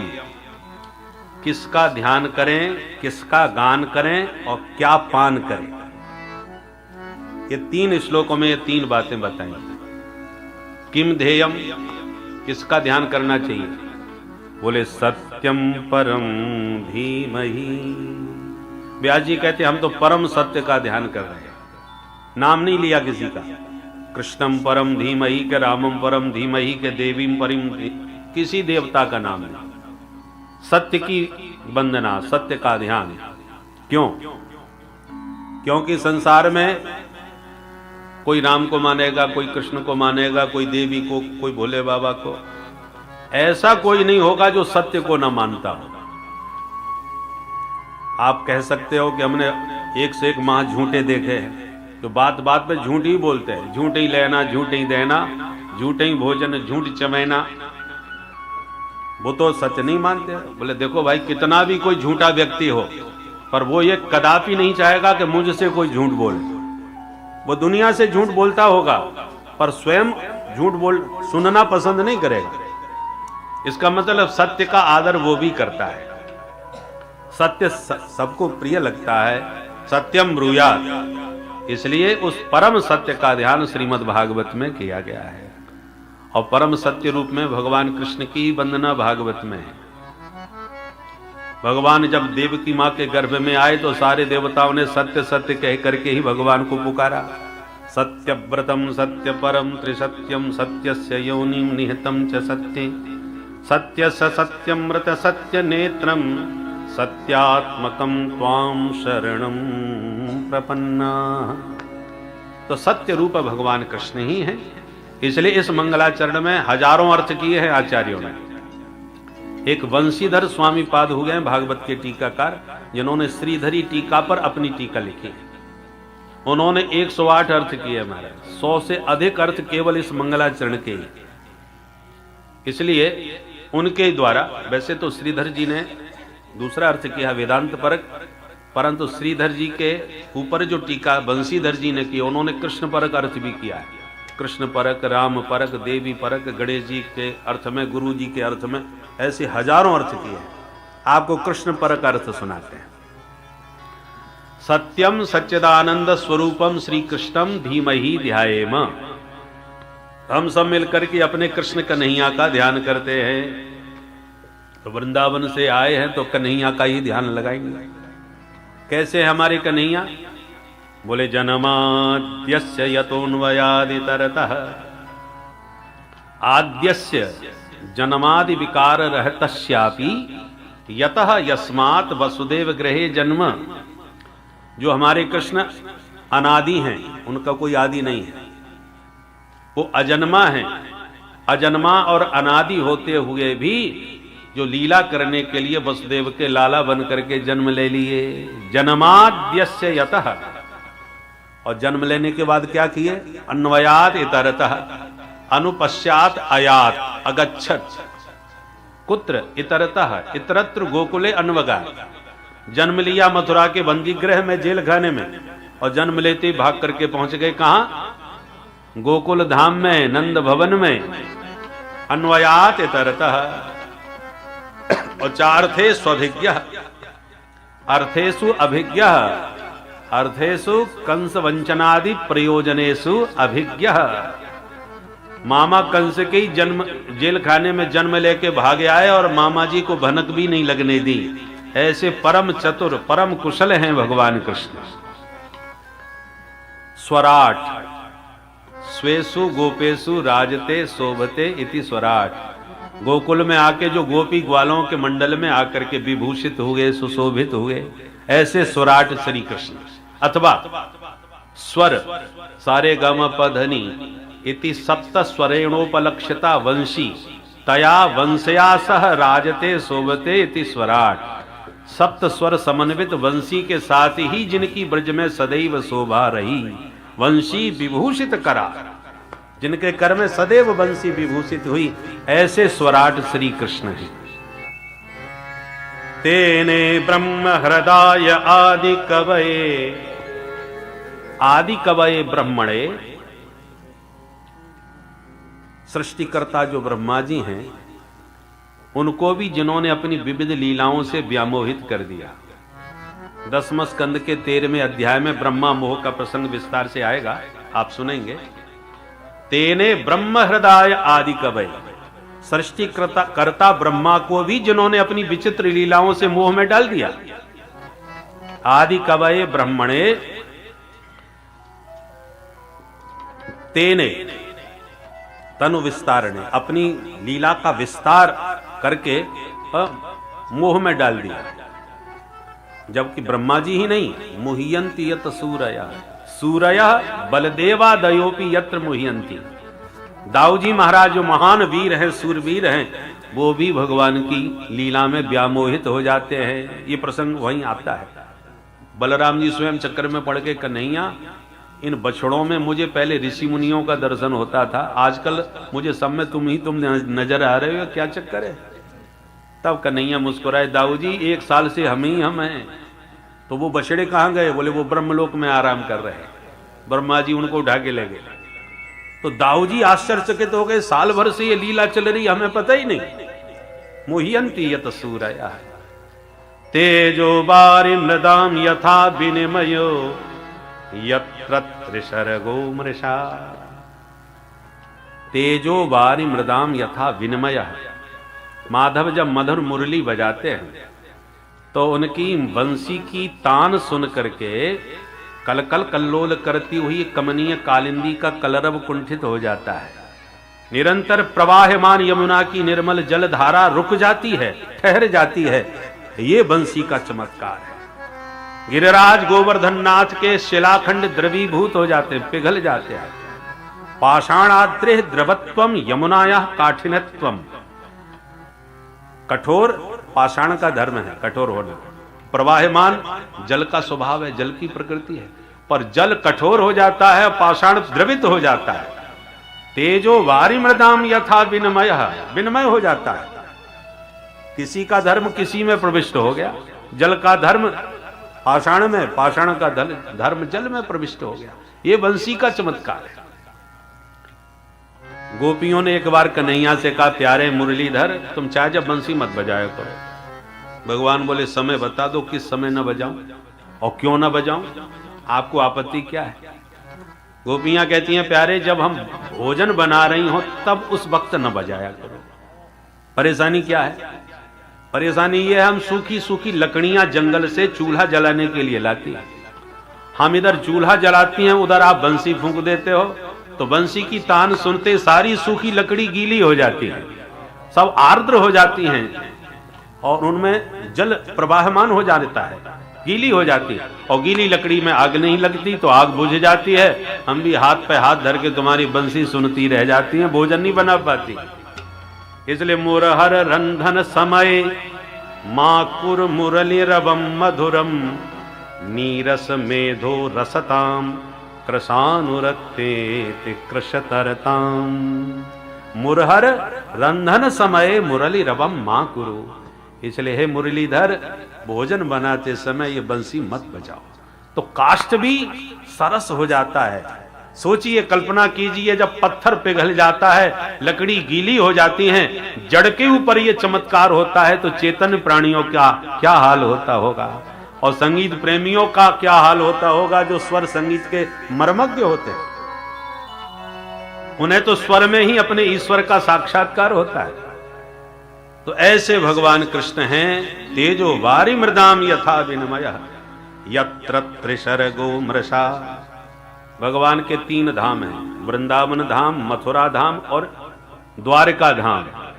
यत्र त्रिशर्गो मृषा, इन तीनों धामों में जो भी परिकर है, वृंदावन में श्रीदामा मधुमंगल आदि, और मथुरा में उद्धव अक्रूर आदि, द्वारका में रुक्मिणी सत्यभामादि, जो भी भगवान के 3 धाम के परिकर हैं, अमृषा सब सच्चिदानंद स्वरूप भगवान के नित्य धाम के सहचर हैं। जैसे कोई रासलीला आपने बुलवाई तो अकेले स्वामी जी आपको रास नहीं दिखा पाएंगे, वो पूरी मंडली को लेकर के आते हैं और उनके मंडली वाले सब मिलकर के लीला दिखाते हैं। ऐसी संसार के रंगमंच पर जब प्रभु पधारते हैं तो अपने धाम के नित्य वासियों को साथ में लेके आते हैं इस संसार में लीला दिखाने के लिए। हैं, नायक भी खुद बनते हैं, खलनायक भी अपने परिकर को बनाते हैं। अपनी पार्षदों को सनकादिकों का शाप बना करके 3 जन्म के लिए राक्षस बनवा दिया। वो खलनायक बन के पहुंचे तो ठाकुर जी नायक बन करके आ गए, हीरो बन के आ गए, और बढ़िया पिक्चर हिट हो गई। बोलो राधे राधे। तो सब भगवान का नित्य परकर तीनों धामों में है। यत्र त्रिशर्गो मृषा धामना स्वेन सदा निरस्त कुहकम स्वेन मथुरा खेन धामना तन्निवासिना सदा सर्वदा निरस्तम कुहकम संसार लक्षणम ये नतम। अर्थात इन धामों में जो भी प्राणी निवास करते हैं उन धाम वासियों का भगवान माया प्रपंच, जो कपट रूप माया का जाल है, वो सब निरस्त कर देते हैं, माने समाप्त कर देते हैं, उनको माया से मुक्त कर देते हैं। ऐसे मायापति माधव मुरलीधर भगवान का यत् धामना स्वेन सदा निरस्त कुहकम सत्यम परम धीमहि। ऐसे सत्यम सच्चिदानंद स्वरूपम श्री कृष्णम परम परमेश्वरम धीमहि ध्यायेम। ऐसे सच्चिदानंद घन भगवान कृष्ण कन्हैया का हम सब मिल करके ध्यान करते हैं। बोल कृष्ण कन्हैया लाल। ये आपने कृष्ण पर का अर्थ सुना। अब यहाँ के बाद जब हमारी त्रिवेणी धाम में कथा होगी तो इसी श्लोक का श्री राम पर का अर्थ आपको सुनाएंगे कि इसी श्लोक में किस प्रकार से राम जी की वंदना की गई है। और इस प्रकार से अनेकों देवी देवताओं का ध्यान केवल इसी मंगलाचरण से संपन्न हो जाता है। ऐसा ये चमत्कारी मंगलाचरण श्रीमद् भागवत का है। प्यार से बोलो जय श्री राधे। दूसरे श्लोक में अनुबंध चतुष्टय का वर्णन है। प्रत्येक ग्रंथ के 4 स्वरूप होते हैं। विषयश्चाधिकारी च संबंधस्य प्रयोजन। इस ग्रंथ का प्रतिपाद्य विषय क्या है, इस ग्रंथ को सुनने का अधिकारी कौन है, इससे हमारा संबंध क्या है और सुनने से लाभ क्या होगा, प्रयोजन क्या सिद्ध होगा सुनने के बाद। ये चारों बातें इस दूसरे श्लोक में व्यास जी बता रहे हैं। और 3 बार इसमें अत्र अत्र अत्र कहा। धर्मः प्रोज्झित कैतवोऽत्र परमो, अत्र अस्मिन् ग्रंथे प्रोज्झित कैतवः परमो धर्मः निरूप्यते। व्यास जी कहते हैं इस ग्रंथ में हम निष्कपट परम धर्म का निरूपण करेंगे। तो क्या धर्म में भी कपट होता है? बोले हाँ होता है। धर्म में कपट क्या है? धर्म किसे कहते हैं? वेद प्रणहितो धर्मः अधर्मस्तद विपर्यय। वेदों ने जो आज्ञा दी है वही हमारा धर्म है। वेदों ने कहा मातृदेवो भव, पितृदेवो भव, आचार्य देवो भव, अतिथि देवो भव, धर्मम चर सत्यम वद। ये सब वेद के आदेश हैं। वेद की आज्ञा राजाज्ञा के समान होती है। राजा निवेदन नहीं करते, आदेश देते हैं। ऐसी वेद भगवान आदेश देते हैं, सत्यम वद, सत्य बोलिए। पर इसी बात को जब पुराण कहेंगे, स्मृति ग्रंथ कहेंगे, बोले सत्यम ब्रूयात, सत्य बोलना चाहिए। भाषा बदल गई। वेद कहते हैं सत्यम वद, सत्य बोलो। और स्मृति ग्रंथ क्या कहेंगे? सत्यम ब्रूयात, सत्य बोलना चाहिए। जैसे मित्र कहते हैं आपको ऐसा करना चाहिए, निवेदन होता है, मानो मत मानो। पर राजा निवेदन नहीं करता, आदेश देता है। ऐसे वेदों का जो आदेश हुआ है उसका पालन करना हमारा धर्म है। धर्म का यही स्वरूप है। और अधर्म क्या है? तद विपर्यय, उसके विपरीत जो आप आचरण कर रहे हैं सब अधर्म है। तो आप माता पिता की सेवा कर रहे हैं, ये आपका धर्म है, करना ही चाहिए, शास्त्र की आज्ञा है। परंतु यदि कोई उस धर्माचरण में स्वार्थ की सिद्धि कर रहा हो तो कपटपूर्ण धर्म बन जाएगा। जैसे पिता के 2 पुत्र हैं, पिता ने दोनों में बंटवारा कर दिया। अब एक बेटा खूब सेवा में लगा है पिता की, और सेवा में उद्देश्य उसका क्या है कि बंटवारा तो हो गया पर माल अभी भी पिताजी के पास बहुत सारा है जो किसी को बताया नहीं, छुपा के रखा है। यदि मैंने खूब 2-4 साल अच्छी सेवा कर दी, पक्का मेरे को मिलेगा, मुझे ही दे करके जाएंगे। तो सेवा करने में माल लेने का चक्कर है तो वो कपटपूर्ण धर्म कहलाएगा, विशुद्ध धर्म नहीं कहलाएगा। फलेच्छा यत्र जायेत सस्या धर्मः स कैतवः, निष्कामो यो भवेत् धर्मः स शुद्ध परिकीर्तितः। निष्काम भाव से धर्म का पालन करना ही शुद्ध धर्माचरण है। उसमें स्वार्थ की सिद्धि आपके मन में छुपी हुई है तो वो कपटपूर्ण धर्म कहलाता है। तो भागवत में निष्कपट धर्म का वर्णन है। भगवान से सिर्फ भगवान को ही मांगिए और कुछ मत मांगिए। और भगवान से आप कुछ भी मांगते हैं इसका मतलब भगवान से कोई अत्यंत प्रिय वस्तु और है जैसे आप मांग रहे हैं, तो भगवान दूसरे नंबर पर आगे कि नहीं? आपको जो अभिष्ट वस्तु है वो पहले नंबर का आपका लक्ष्य है। तो भगवान से अत्यंत प्रिय कोई और वस्तु है, उसी को तो आप मांगेंगे। परंतु जो वास्तव में भगवान के प्रेमी है वो भगवान से सिर्फ भगवान को ही मांगते हैं। अरे जगदीश जब आपके हो गए तो जगत तो आपका हो ही जाएगा, उसको मांगने की जरूरत नहीं। परंतु जगत को पाने के बाद जगदीश को पाना कठिन है। जगत तो आपको प्रारब्ध के अनुसार मिल जाएगा, परंतु यदि जगदीश को पा लिया तो जगत अपने आप प्राप्त हो जाता है। माँ की गोद में आने को जब बेटा मचलता है, रोता है, तो माँ खिलौने पकड़ाती है बढ़िया बढ़िया खुनखुने, और बच्चा खेलने में मस्त, तो माँ भी घर के कामों में व्यस्त। पर बच्चा जब सारे खिलौने फेंकने लगता है, अब कुछ नहीं चाहिए, तब माँ समझ जाती है कि अब ये मेरे बिना रहने वाला नहीं है, तो सब काम छोड़ के फिर बच्चे को संभाल देती है। भगवान भी माता हैं, त्वमेव माताश्च पिता त्वमेव। सबसे पहले माता ही हम भगवान को मानते हैं। तो जब भगवान को हम चाहने लगते हैं तो भगवान संसार के खुनखुने पकड़ाने लगते हैं। और यदि आप संसार के इन प्रलोभनों में फंस गए तो ठाकुर जी कहते हैं अब इसका मन लग रहा है संसार में, खेलने दो। पर संसार के समस्त प्रलोभनों का परित्याग कर देंगे हम मन से कि केवल प्रभु के अलावा हमें कुछ नहीं चाहिए, तब भगवान उसको अपने हृदय से लगा के अपनाते हैं। इसलिए बड़े बड़े सिद्ध संतों को भी भगवान खूब खुनखुने पकड़ाते हैं। और जहां कांचन कामिनी कीर्ति के प्रलोभन मिलते हैं तो बड़े बड़े सिद्ध कोटि के संत भी फंस जाते हैं। इसलिए इन खुनखुनों से बचना चाहिए। जो वास्तव में इस सिद्ध कोटि के भगवत प्रेमी संत होते हैं वो अपने को छुपा के इसलिए रखते हैं क्योंकि जहां उनके सिद्धि का चमत्कार प्रकट हुआ तो सिद्धि से प्रसिद्धि मिलते देर नहीं लगती, और सिद्धि से जब प्रसिद्धि बढ़ने लगती है तो संसार पीछे पड़ जाता है, और जहां संसार में फंस गए, दुनियादारी पीछे पड़ गई तो फिर सब भजन साधन धरा रह जाता है। एक सिद्ध कोटि के महात्मा जब बहुत प्रसिद्धि में पड़ गए तो एक दिन परेशान होकर बोले कि मान बड़ाई जब से आई तब से किस्मत फूटी। बताओ, मान बड़ाई के लिए दुनिया भाग रही है और महात्मा कह रहे हैं हमारी तो किस्मत फूट गई। क्यों?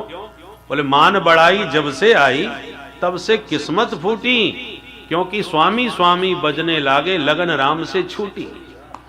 हमारी जो लगन लगी रहती थी, प्रेम से भजन करते रहते थे मस्ती में डूब के, अब वो मस्ती खत्म हो गई। 24 घंटे भीड़ लगी रहती है, कोई कहीं से आ रहा, कोई कहीं से आ रहा, भजन के लिए समय नहीं रह गया। इसलिए जो सच्चे संत भगवत प्रेमी होते हैं वो दुनिया से छुप के रहना पसंद करते हैं, छपना पसंद नहीं करते। बोलो राधे राधे। तो धर्म प्रोज्झित कई तबोत्र परमो, निष्कपट भाव से केवल भगवान से भगवान को ही मांगो और कुछ मत चाहो, वह है परम धर्म जीव का। अब धर्म परम धर्म की भी बृहद व्याख्या की जा सकती है, और अत्र शब्द में यह ध्वनि निकल रही है कि अत्रैव निरूप्यते नान्यत्र। जिस विधि से निष्कपट परम धर्म का वर्णन इस ग्रंथ में आपको प्राप्त होगा वो अन्य किसी ग्रंथ में मिलने वाला नहीं है। अच्छा ये बताओ, भागवत सुनने की पात्रता क्या है? किसको भागवत सुननी चाहिए? तो अधिकारी बताते हैं। अधिकारी कौन है? निर्मत्सराणाम सताम, निर्गता मत्सरः, जिसके भीतर से मात्सर्य निकल गया हो। मत्सर, मत्सर्य माने मत्तः अग्रे सरतीति मत्सरः, ये व्यक्ति मुझसे इतना आगे निकल गया। जहां आपने किसी की तरक्की देखी, उत्कर्ष देखा, तो उसका उत्कर्ष यदि आपके भीतर चुभन पैदा कर रहा है, काट रहा है, तो समझ लो आपके भीतर मच्छर घुस गया है। मच्छर में और मत्सर में थोड़ा ही अंतर है। मच्छर बाहर से काटता है, मत्सर भीतर से काटता है। परोत्कर्ष असहनम मत्सरः तदरहितानाम निर्मत्सराणाम। यदि आपको दूसरे की तरक्की से आनंद आने लगा कि वाह प्रभु ने कैसी कृपा करी, ये व्यक्ति देखते देखते कहां से कहां पहुंच गया, और उसके उत्कर्ष से आपको हर्ष हो रहा है, तब जानो आप भागवत सुनने के अधिकारी पात्र हैं। और चुभन पैदा हो रही है, उसका उत्कर्ष चुभ रहा है, तो समझ लो अभी बर्तन आपका गंदा है, इसको साफ करके आइए तब कथा सुनिए। बोलो राधे राधे। गौ माता का दूध अमृत के समान होता है, और बर्तन आपका खट्टा है, खटाई पड़ी है तो दूध फाड़ देगा, दूध फट जाएगा। पदार्थानुकूल पात्र भी होना आवश्यक होता है। पात्र बढ़िया हो पदार्थ टिकेगा, पात्र गलत हो तो पदार्थ भी विकृत हो जाता है, प्रदूषित हो जाता है। दूध को यदि तांबे के बर्तन में रख दो, दूध खराब हो जाएगा। शेरनी का दूध है तो स्वर्ण पात्र होना भी चाहिए। ऐसे भागवत का ये जो अमृत है उसका सुनने वाला श्रोता निर्मत्सर होना चाहिए। मात्सर्य रहित होगा तभी यह पदार्थ परिणाम देगा, विशुद्ध परिणाम देगा। अच्छा, फायदा क्या होगा सुनने से? तो 3 फायदे गिना रहे हैं। वेद्यम वास्तवमत्र वस्तु शिवदम तापत्रयोन्मूलनम। अत्र वास्तव वस्तु वेद्यम, इसके सुनने से वास्तव वस्तु का बोध होगा। वास्तव वस्तु क्या है? वास्तव शब्द के 3 अर्थ हैं। वास्तवो जीवः, वास्तवी माया, वास्तवम जगत। जीव, जगत और माया, इन तीनों को वास्तव कहते हैं। तो इन तीनों का आपको बोध हो जाएगा, अच्छी तरह से ज्ञान हो जाएगा। अच्छा, ज्ञान हो गया तो क्या होगा? शिवदम शिवम कल्याणम ददाति। यदि आपने जीव जगत के माया के स्वरूप को जान लिया तो आपका परम कल्याण हो जाएगा। अच्छा कल्याण होगा ये तो मरने के बाद पता चलेगा, जीते जी इस जीवन में क्या लाभ होगा? बोले तापत्रयोन्मूलनम। जो दैहिक दैविक भौतिक तापों में हम लोग दिन रात तप रहे हैं, इन तीनों तापों का सर्वथा उन्मूलन हो जाएगा। दुखों की आत्यंतिक निवृत्ति इसको कहते हैं। हमेशा के लिए तीनों ताप समाप्त हो जाएंगे, ये प्रत्यक्ष लाभ है। और सिर्फ इतना ही लाभ नहीं है, और भी लाभ है। और क्या लाभ है?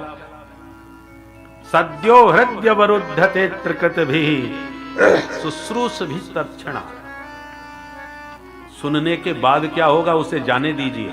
शुश्रूष भी, शुश्रूष भी का मतलब क्या हुआ? श्रोतुम इक्षत भी। अभी कथा सुनी नहीं है, सुनने की इच्छा हो गई है कि हमें भी भागवत सुनना है। और सुनने की उत्कट उत्कंठा उत्पन्न होते ही तत्क्षणात् उसी पल ईश्वर हृदय अवरुद्धते, वह परमात्मा तुम्हारे हृदय में आकर के अवरुद्ध हो जाएंगे। विराजते नहीं कहा, हृदय में आके हरि विराजमान हो जाएंगे। आप लोग विराजमान हैं, किसी को आवश्यक कार्य आ गया तो तुरंत प्रणाम करके खिसक जाएगा। हमारे जयफलाल जी यदि कथा प्रारंभ करते ही तुरंत गेट बंद कर दें कि अब कथा संपन्न होने के बाद ही गेट खुलेगा, तो आप फिर विराजमान नहीं अवरुद्ध कहे जाएंगे। क्या करें भाई, बहुत जरूरी काम था, परंतु अब यहां तो मंदिर का गेट ही नहीं खुलेगा। तो नियम है मंदिर का कि कथा संपन्न होने के बाद ही गेट खुलता है। तो आप चाहते हुए भी यदि बाहर नहीं जा पा रहे तो आप अवरुद्ध हैं, और जब चाहें तब आएं, जब चाहें तब जाएं, तो आप विराजमान हैं। जेल खाने में जेलर साहब विराजमान हैं, कैदी विराजमान नहीं है, वो तो फंसा हुआ है।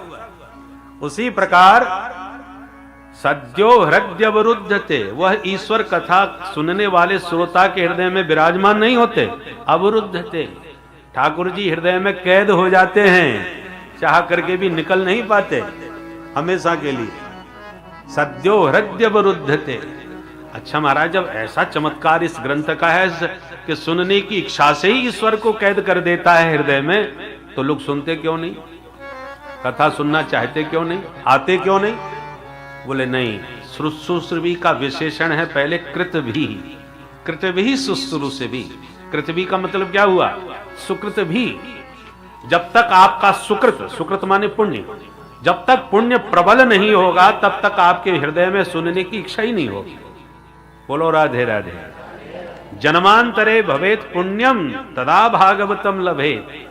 जब आपके पुण्य प्रबल होंगे तब सुनने की उत्कंठा आपके भीतर जागृत होगी, और तभी आप कथा में आ पाएंगे। नहीं तो चाहे जितनी चिट्ठी दे भेज दो, चाहे जितने टेलीफोन कर लो कि भाई साहब बड़ी जोरदार कथा हो रही है, एक दिन पधारो, तो जवाब एक ही मिलता है, तो मैं भागवत सुनने की पड़ी है, हमें मरने की फुर्सत नहीं, बहुत बिजी हैं साहब, हमको इतना समय कहाँ। तो हजारों, देखो एक जिसको व्यसन होता है ना, जिस चीज का भी हो, हजारों कामों में व्यस्ततम होते हुए भी अपने व्यसन के लिए वो समय निकाल लेता है।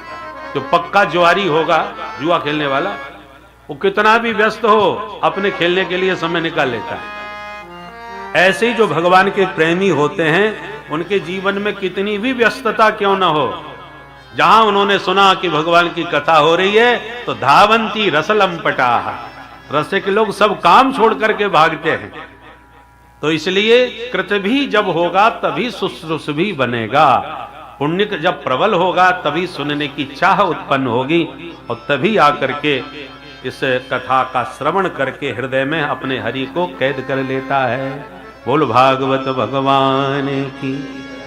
तीसरे श्लोक में इसके स्वरूप को समझा रहे हैं। निगम कल्पतरोर गलितम फलम शुक मुखादमृतद्रव संयुतम। निगम माने वेद। नितराम गमयति बोधयति स निगमो वेद। जिसके द्वारा उस परम तत्व का बोध कराया जाता है, वो वेदादि जो वेद हैं उनको निगम कहा जाता है। वो निगम कल्प वृक्ष के समान है। वेद रूपी कल्प वृक्ष में श्रीमद् भागवत रूपी परम रसीला फल प्रकट हुआ, और वह फल टपक के नीचे गिरा। निगम कल्पतरोः गलितम फलम। वेद रूपी कल्प वृक्ष से यह भागवत रूपी फल टपक के नीचे गिरा।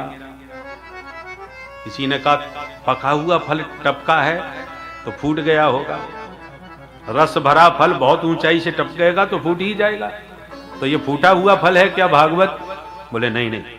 श्रीधर स्वामी पाद टिप्पणी करते हैं ये फल तो पका हुआ है पर फूटा नहीं है, खंडित नहीं हुआ। क्यों नहीं हुआ? बोले धम्म से डायरेक्ट नीचे नहीं गिरा, इनडायरेक्ट आया है। पहले नारायण ने ब्रह्मा जी को सुनाया, ब्रह्मा जी ने नारद जी को सुनाया, नारद जी ने व्यास जी को सुनाया, व्यास जी ने सुखदेव जी को सुनाया, फिर सुखदेव जी ने परीक्षित के माध्यम से सबको पहुंचाया। तो शिष्य प्रशिष्य शाखा पल्लव परंपराया सनई सनई अखंड मेवावतीर्णम न तो उच्च निपाते न स्फुटितम। धम्म से नीचे नहीं गिरा, डाली प्रति डाली के द्वारा यदि कोई पका हुआ फल नीचे आवे, श्रीमन नारायण की डाली से टपका तो ब्रह्मा की शाखा पर अटका, फिर ब्रह्मा की शाखा से टपका तो नारद की शाखा पर लटका, फिर नारद की शाखा से टपका तो व्यास की शाखा पर अटका, फिर व्यास की शाखा से टपका तो सुख शाखा पर लटका, और इस प्रकार से धीरे धीरे धरती पर आ गिरा। इसलिए पका हुआ भी है और पूरी तरह सुरक्षित साबुत है, टूटा खंडित नहीं है, अखंडित फल है। अच्छा महाराज ये बताओ खट्टा है कि मीठा?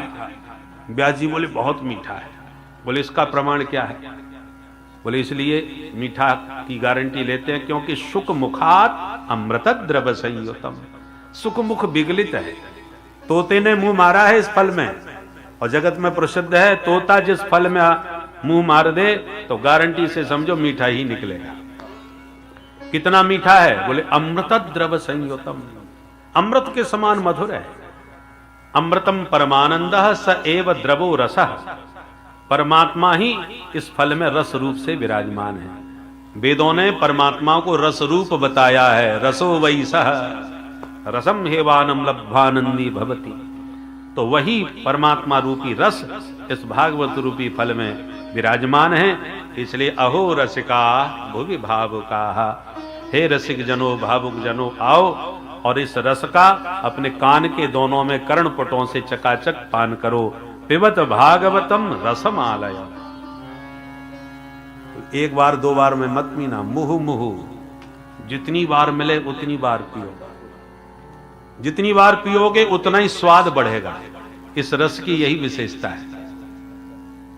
जिसने कभी तमाल पत्र माने तमाकू, तमाकू जानते हैं ना, जो हाथ में रगड़ के पाते हैं, यहां तो कम देखने को मिलते हैं, भारत में तो खूब। तो जो तमाकू खाते हैं, जिसने कभी ना खाई हो उसको खिला दो तो चक्कर खा के गिर पड़ेगा, इतनी खतरनाक होती है। परंतु एक एक दो दो दाने खाने लगते हैं तो संगी साथी खिलाने लगते हैं, अरे खा के तो देखो, इसका टेस्ट लेके देखो। उसकी बड़ी महिमा गाते हैं महाराज। तमाल पत्र की महिमा भी लोगों ने महिमा गाने में कई श्लोक बना रखे हैं। बोलो राधे राधे। तमाल पत्रम परमम पवित्रम, बहुत श्लोक बना रखे हैं, उसकी व्याख्या की जरूरत नहीं है। परंतु जो खाने से चक्कर आ जाता था उसी को एक एक दाने खाते खाते एक दिन वो आता है कि उसके खाए बिना चक्कर आने लगते हैं। खाने को ना मिले तो चक्कर आने लगते हैं, मूड ही नहीं बनता, मूड खराब हो जाता है। एकदम एक बार में नहीं हुआ, धीरे धीरे खाते खाते यहां तक स्थिति बनी कि अब खाए बिना नहीं रहा जाता। उसी प्रकार पहली बार सुनोगे कुछ समझ में आएगा, कुछ सिर के ऊपर से जाएगा, पर जब बार बार सुनने लग जाओगे तो रस में प्रवेश हो जाएगा। और फिर एक दिन वो प्रवेश होगा कि कोई निमंत्रण दे या न दे, बस पता भर चल जाए कि कथा हो रही है, तो बस सब काम छोड़ करके व्यक्ति भागे भागे दौड़े दौड़े चले आते हैं। पर ये तभी होगा जब उस रस के आप लंपट बन जाएंगे। रस धावंती रस लंपटा, रस के जो रसिक बन जाते हैं वही पागल होकर के दौड़े दौड़े आते हैं। जो कभी क्रिकेट ना देखते हो उनका ध्यान ही नहीं रहता कि कौन हारा है कौन जीत रहा है, पर जिनको रंग चढ़ा हुआ होता है ना, तो उनके एक एक छक्के पर महाराज वो भी उछल पड़ते हैं कि अरे बात बन गई, जीत गया भाई, जीत गया। एक एक छक्के चौके पर महाराज उनकी हालत देखो कैसी होती है। अंतिम बॉल पर तुम्हारा धड़कन तेज हो जाती है, न जाने क्या होगा। क्यों? क्योंकि उसके दीवाने हो चुके हैं। और वो हमारा देश हार जाए तो ऐसे कई देश हैं जो अपनी टीवी ही फोड़ डालते हैं, अरे बर्बाद हो गए, मिट गए। ऐसा भी इतना तादाद में हो जाता है उस रस में। तो कोई भी रस हो, धीरे धीरे चित्त पर जब चढ़ जाता है तो उसके बिना फिर कुछ भी अच्छा नहीं लगता, रहा नहीं जाता। इसलिए मुहु मुहु, व्यास जी कहते हैं एक बार दो बार नहीं, बारंबार इसको श्रवण कीजिए, तभी यह रस तुम्हारे चित्त पर चढ़ेगा। बोल भागवत भगवान की।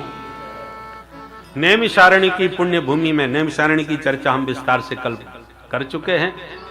वहां पर सूत जी महाराज व्यासपीठ पर विराजमान है, सौनकादि ऋषि सुन रहे हैं, श्रोता हैं। 6 प्रश्न प्रथम अध्याय में किए हैं सौनकादि ऋषियों ने। पहला प्रश्न है, पुंसा में कांततः श्रेय तन्नः संसितुम अर्हति। हे सूत जी महाराज, आप बड़े महाभाग हैं, कृपा करके ये बताइए प्राणी मात्र का कल्याण कैसे हो। साधु वही है जो समाज के कल्याण की चिंता करे। साधनोति परं कार्यम इति साधु।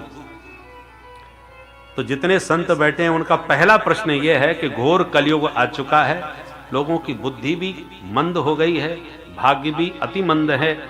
ऐसे मंद भागी प्राणियों का कलयुग में कल्याण कैसे होगा। मंदा सुमंद मतयो मंद भाग्यायु पत्रता। इसलिए पहला प्रश्न है कल्याण के विषय में। दूसरा प्रश्न है, हमारे शास्त्र बहुत है, जितने भी पंथ हैं उन पंथों के धर्म ग्रंथ हैं, पर हम सनातनियों से पूछा जाए तो 4 वेद हैं, 18 पुराण हैं, 6 शास्त्र हैं, फिर ऐतिहासिक ग्रंथ महाभारत है, वाल्मीकि रामायण, इतने ग्रंथ भरे पड़े हैं। हम तो ग्रंथों के नाम तक नहीं जानते, पढ़ेंगे तो क्या। बहुत से लोग भागवत सुनने के बाद में भी पूछते हैं, महाराज आज हमने आपकी भागवत गीता सुनी, बड़ा आनंद आया। तो हमको ये समझ में नहीं आता कि हम गीता बोल के आ रहे हैं कि भागवत सुना के आ रहे हैं। भागवत गीता बोलते हैं, ग्रंथों का नाम तक हमको ठीक से नहीं आता। भगवत गीता अलग चीज है, भागवत पुराण अलग चीज है भाई। भागवत पुराण है जिसमें 18,000 श्लोक हैं, भगवत गीता महाभारत का अंश है जिसमें 18 अध्याय हैं, 700 श्लोक हैं। तो इन ग्रंथों का भी हम ठीक से मूल परिचय नहीं जानते, तो ग्रंथों में पढ़ने में गति हमारी रति क्या होगी। इसलिए मंदा सुमंद मतयो, ऐसे प्राणियों का कैसे कल्याण हो, ये पहला प्रश्न है। दूसरा प्रश्न है, जितने हमारे शास्त्र हैं उनको पढ़ना संभव नहीं है, सभी शास्त्रों का सार क्या है वो कृपा करके आप समझा दीजिए। तीसरा प्रश्न यह है, भगवान अवतार क्यों लेते हैं, भगवान के अवतार का उद्देश्य क्या है। जिनके संकल्प से संसार बन जाता है, भ्रकुटी विलास सृष्टि लय होई, टेढ़ी भ्रकुटी करने से महाप्रलय हो जाता है। उस परमात्मा को यदि कुछ राक्षसों को मारने के लिए स्वयं धरती पर आना पड़े, ये बात कुछ समझ में नहीं आती। तो भगवान के अवतार का प्रयोजन क्या है। चौथा प्रश्न यह है कि अवतार हुए तो कितने अवतार हुए। पांचवा प्रश्न है कि किस अवतार में क्या क्या लीला करी, कितने अवतार हुए, क्योंकि आजकल आए दिन नए नए भगवान पैदा हो जाते हैं। बोलो राधे राधे। इसलिए वास्तव में शास्त्र सम्मत भगवान के कितने अवतार हुए और किस अवतार में भगवान ने क्या क्या लीला चरित्र किए वो विस्तार से समझाइए। और छठवां प्रश्न यह है कि जब भगवान अपने परम धाम लीला सम्मरण करके चले जाते हैं तो फिर यह धर्म किसकी शरण में जाता है। इन 6 प्रश्नों को एक श्लोक में निबद्ध किया। किम श्रेयः शास्त्र सारः कः स्वावतार प्रयोजनम किम कर्म केवताराश्च धर्मः कम शरणं गतः। ये 6 प्रश्न सूत जी महाराज से सौनकादि ऋषियों ने किए। सूत जी महाराज बड़े प्रसन्न हुए, बोले हम अपने गुरुदेव का ध्यान करें, फिर आपको प्रश्नों का जवाब देते हैं। और तब 2 श्लोकों में अपने सदगुरु भगवान व्यासनंदन सुखदेव जी का ध्यान किया। यम प्रव्रजन्तमनुपेतमपेत कृत्यम द्वैपायनो विरह कातर आजुहाव पुत्रेति तन्मयतया तरवो विनेदोस् तं सर्वभूत हृदयं मुनिमानतोऽस्मि। यस्वानुभावमखिल श्रुतिसारमेक मध्यात्मदीपमतितितीर्षितां तमोन्धम् संसारिणां करुणयाः पुराण गुह्यम् तम व्यास सूनु मुपयामि गुरुं मुनीना। इन दोनों श्लोकों में भगवान सुखदेव जी का ध्यान है। कैसे हैं सुखदेव जी? जो जन्म लेते ही प्रव्रजंत माने सन्यासी हो गए। बेटे को सन्यासी होते जाते वन की ओर देखा तो विरह कातर आजुहाव। व्यास जी महाराज उनके पिता व्याकुल होकर के पुत्र विरह में पुत्र पुत्र पुकारते हुए उनके पीछे दौड़ पड़े। इतनी जोर से आवाज लगाते हैं बेटा कि जंगल के वृक्षों से टकरा करके आवाज गूंजती है, बेटा बेटा बेटा। तारवो भेनेदुः, वृक्षों से भी प्रतिध्वनि पुत्र पुत्र शब्द की उत्पन्न हो रही है। ऐसे सर्वभूत हृदय सम्राट भगवान व्यासनंदन सुखदेव जी के श्रीपाद पद्मों में हम सब मिल करके प्रणिपात करते हैं, प्रणाम करते हैं। जिन सुखदेव जी ने यस्वानुभाव मखिल श्रुति सारमेकम, जितनी श्रुति हैं वेदादि शास्त्र हैं उन सब का सार निकाल करके और एक अध्यात्म का सुंदर दीपक जला दिया। उस अध्यात्म दीप का नाम है श्रीमद् भागवत महापुराण। अध्यात्म दीप मत तितीरिषिताम तमोंधम। अंधकार में जो भटक रहे थे प्राणी उनको रास्ता दिखाने के लिए ज्ञान दीप अध्यात्म दीप श्रीमद् भागवत का प्रकाश कर दिया, ताकि इसके प्रकाश में लोग अपने अध्यात्म पथ को देख सकें। ऐसा क्यों किया? बोले संसारिणाम करुणया। जो संसारी लोग अंधकार में भटक रहे थे अज्ञान के, उनको देखकर करुणा संत के हृदय में जागृत हो गई। इसलिए इस अध्यात्म दीप को जला करके जीवों का मार्ग प्रशस्त किया। ऐसे जगत गुरु व्यासनंदन भगवान सुखदेव जी के श्रीपाद पद्मों में हम सब मिल करके बारंबार प्रणाम करते हैं। और सूत जी कहते हैं ऋषियों बहुत बढ़िया प्रश्न तुमने जगत के कल्याण की भावना से किए हैं, इसलिए कल आप 6 बजे आइए, तब इन प्रश्नों का जवाब हम आपको विस्तार से दे सकेंगे। समय संपन्न हो रहा है। कल हम लोग समय पर पुनः उपस्थित हों, तब इन प्रश्नों के उत्तर की चर्चा विस्तार से करेंगे। बोल वृंदावन बिहारी लाल। आइए मिलकर के एक बार हरि नाम संकीर्तन कर लें, उसके बाद हम लोग आगे आरती आदि करें।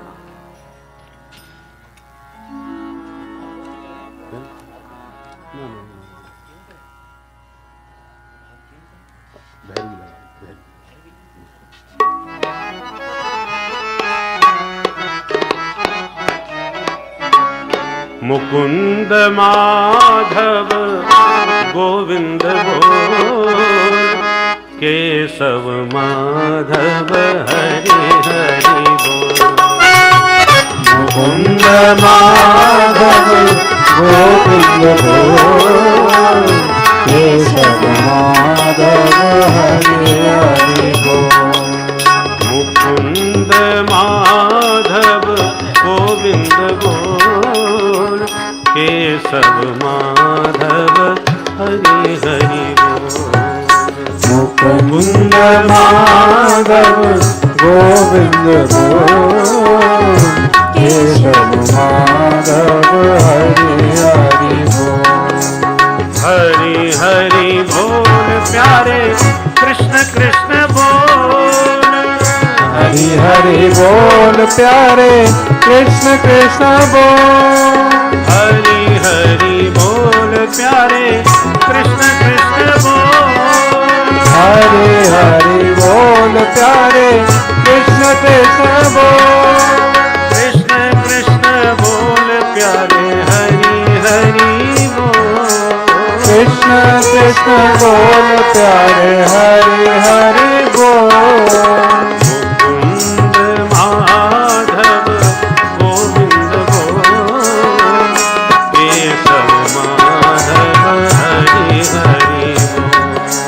मुकुंद माधव गोविंद बोल, केशव माधव हरि हरि बोल। हरि हरि बोल प्यारे कृष्ण कृष्ण बोल। हरि हरि बोल प्यारे कृष्ण कृष्ण बोल। राम राम बोल प्यारे राम राम बोल। राम राम बोल प्यारे राम राम बोल। मुकुंद माधव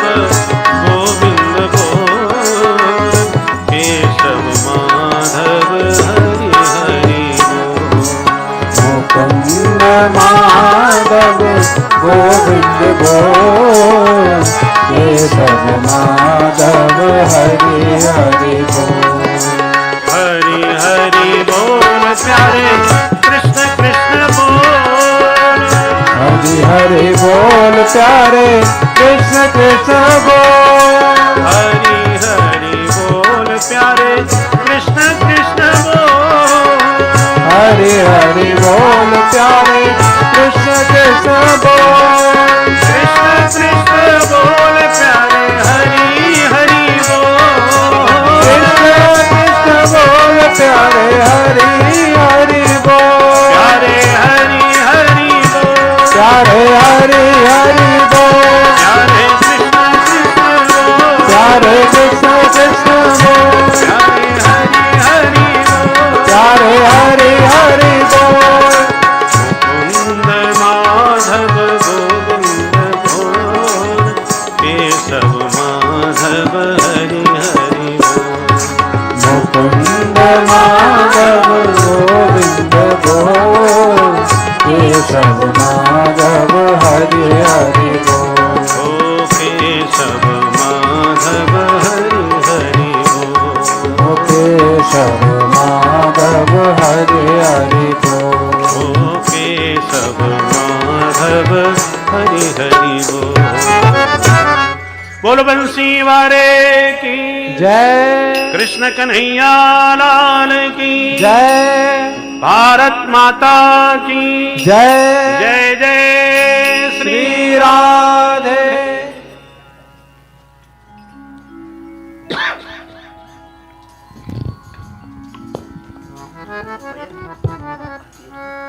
व्यासपीठ पे विराजमान पूज्य महाराज श्री के चरणों में कोटि कोटि नमन प्रणाम। भारत माता मंदिर में सभी अतिथि आप सबका बहुत बहुत अभिनंदन, आप सबका स्वागत है।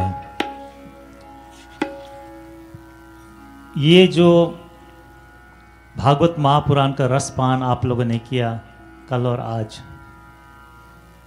अब हम कथा की ओर बढ़ रहे हैं। कल महाराज श्री ने आप लोग कथा को विस्तार से बताया होगा, आज हम कथा की ओर बढ़े। हम सब राजा परीक्षित जैसे बैठे हुए हैं और सुखदेव जी महाराज हम सबको कथा का रसपान करा रहे हैं। हम सबका कर्तव्य बनता है कि जिन जिन लोगों को ये मैसेज अभी तक नहीं पहुंचा, उन घर घर ये मैसेज पहुंचाएं कि महाराज भारत से दूर होकर के, भारत से बाहर होकर के भारत माता मंदिर में आप सबको भागवत महापुराण का रस पान करा रहे हैं।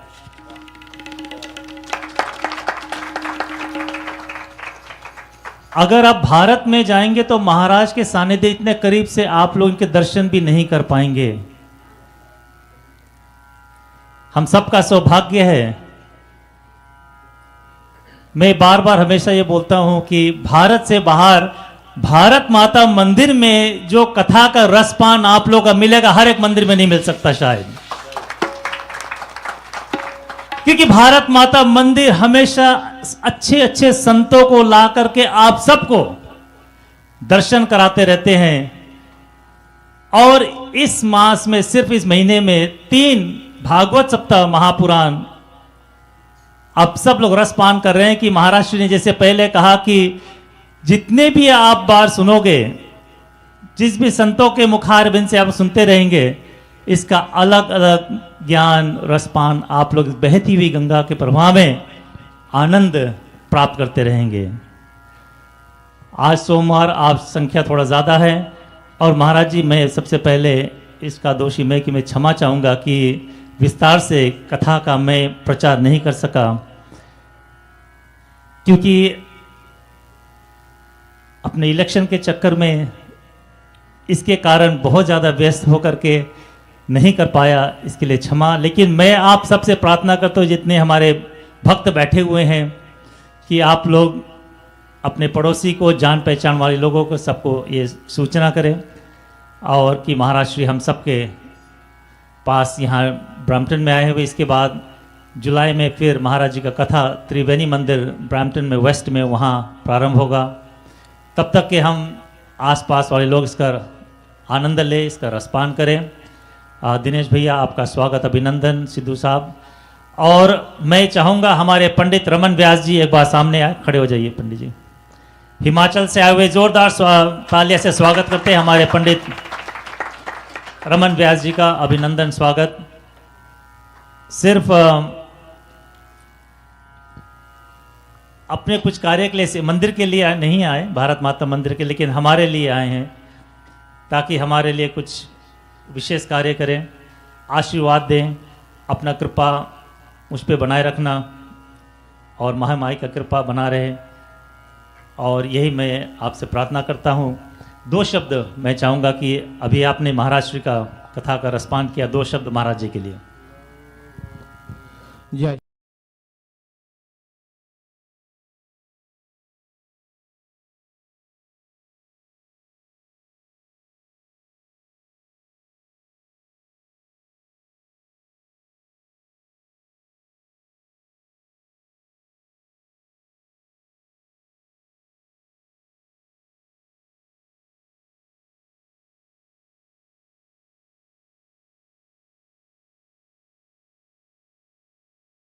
वसन्तं हृदयारविन्दे भवं भवानी सहितं नमामि। श्री भागवती भगवान की है आरती, पापियों को पाप से है तारती। श्री भागवती भगवान की है आरती, पापियों को पाप से है तारती। ये अमर ग्रंथ ये मुक्ति पंथ ये पंचम वेद निराला, नव ज्योति जगाने वाला। ये अमर ग्रंथ ये मुक्ति पंथ ये पंचवेद निराला, नव ज्योति जगाने वाला।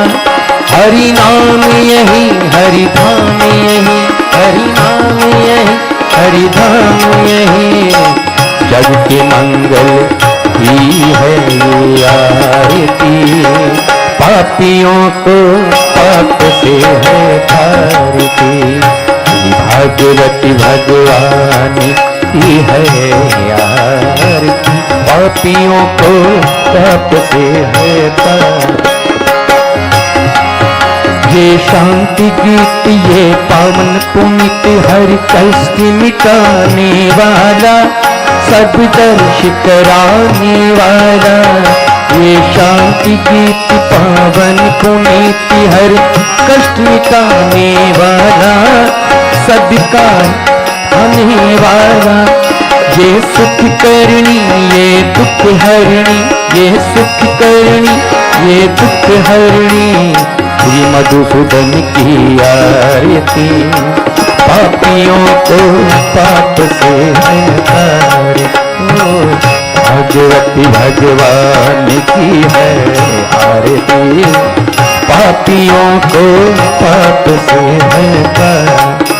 ये मधुर बोल जग फंद खोल, सत्य मार्ग दिखाने वाला, बिगड़ी को बनाने वाला।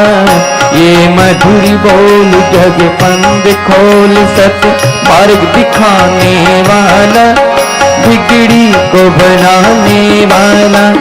श्री राम यही घनश्याम यही, श्री राम यही घनश्याम यही।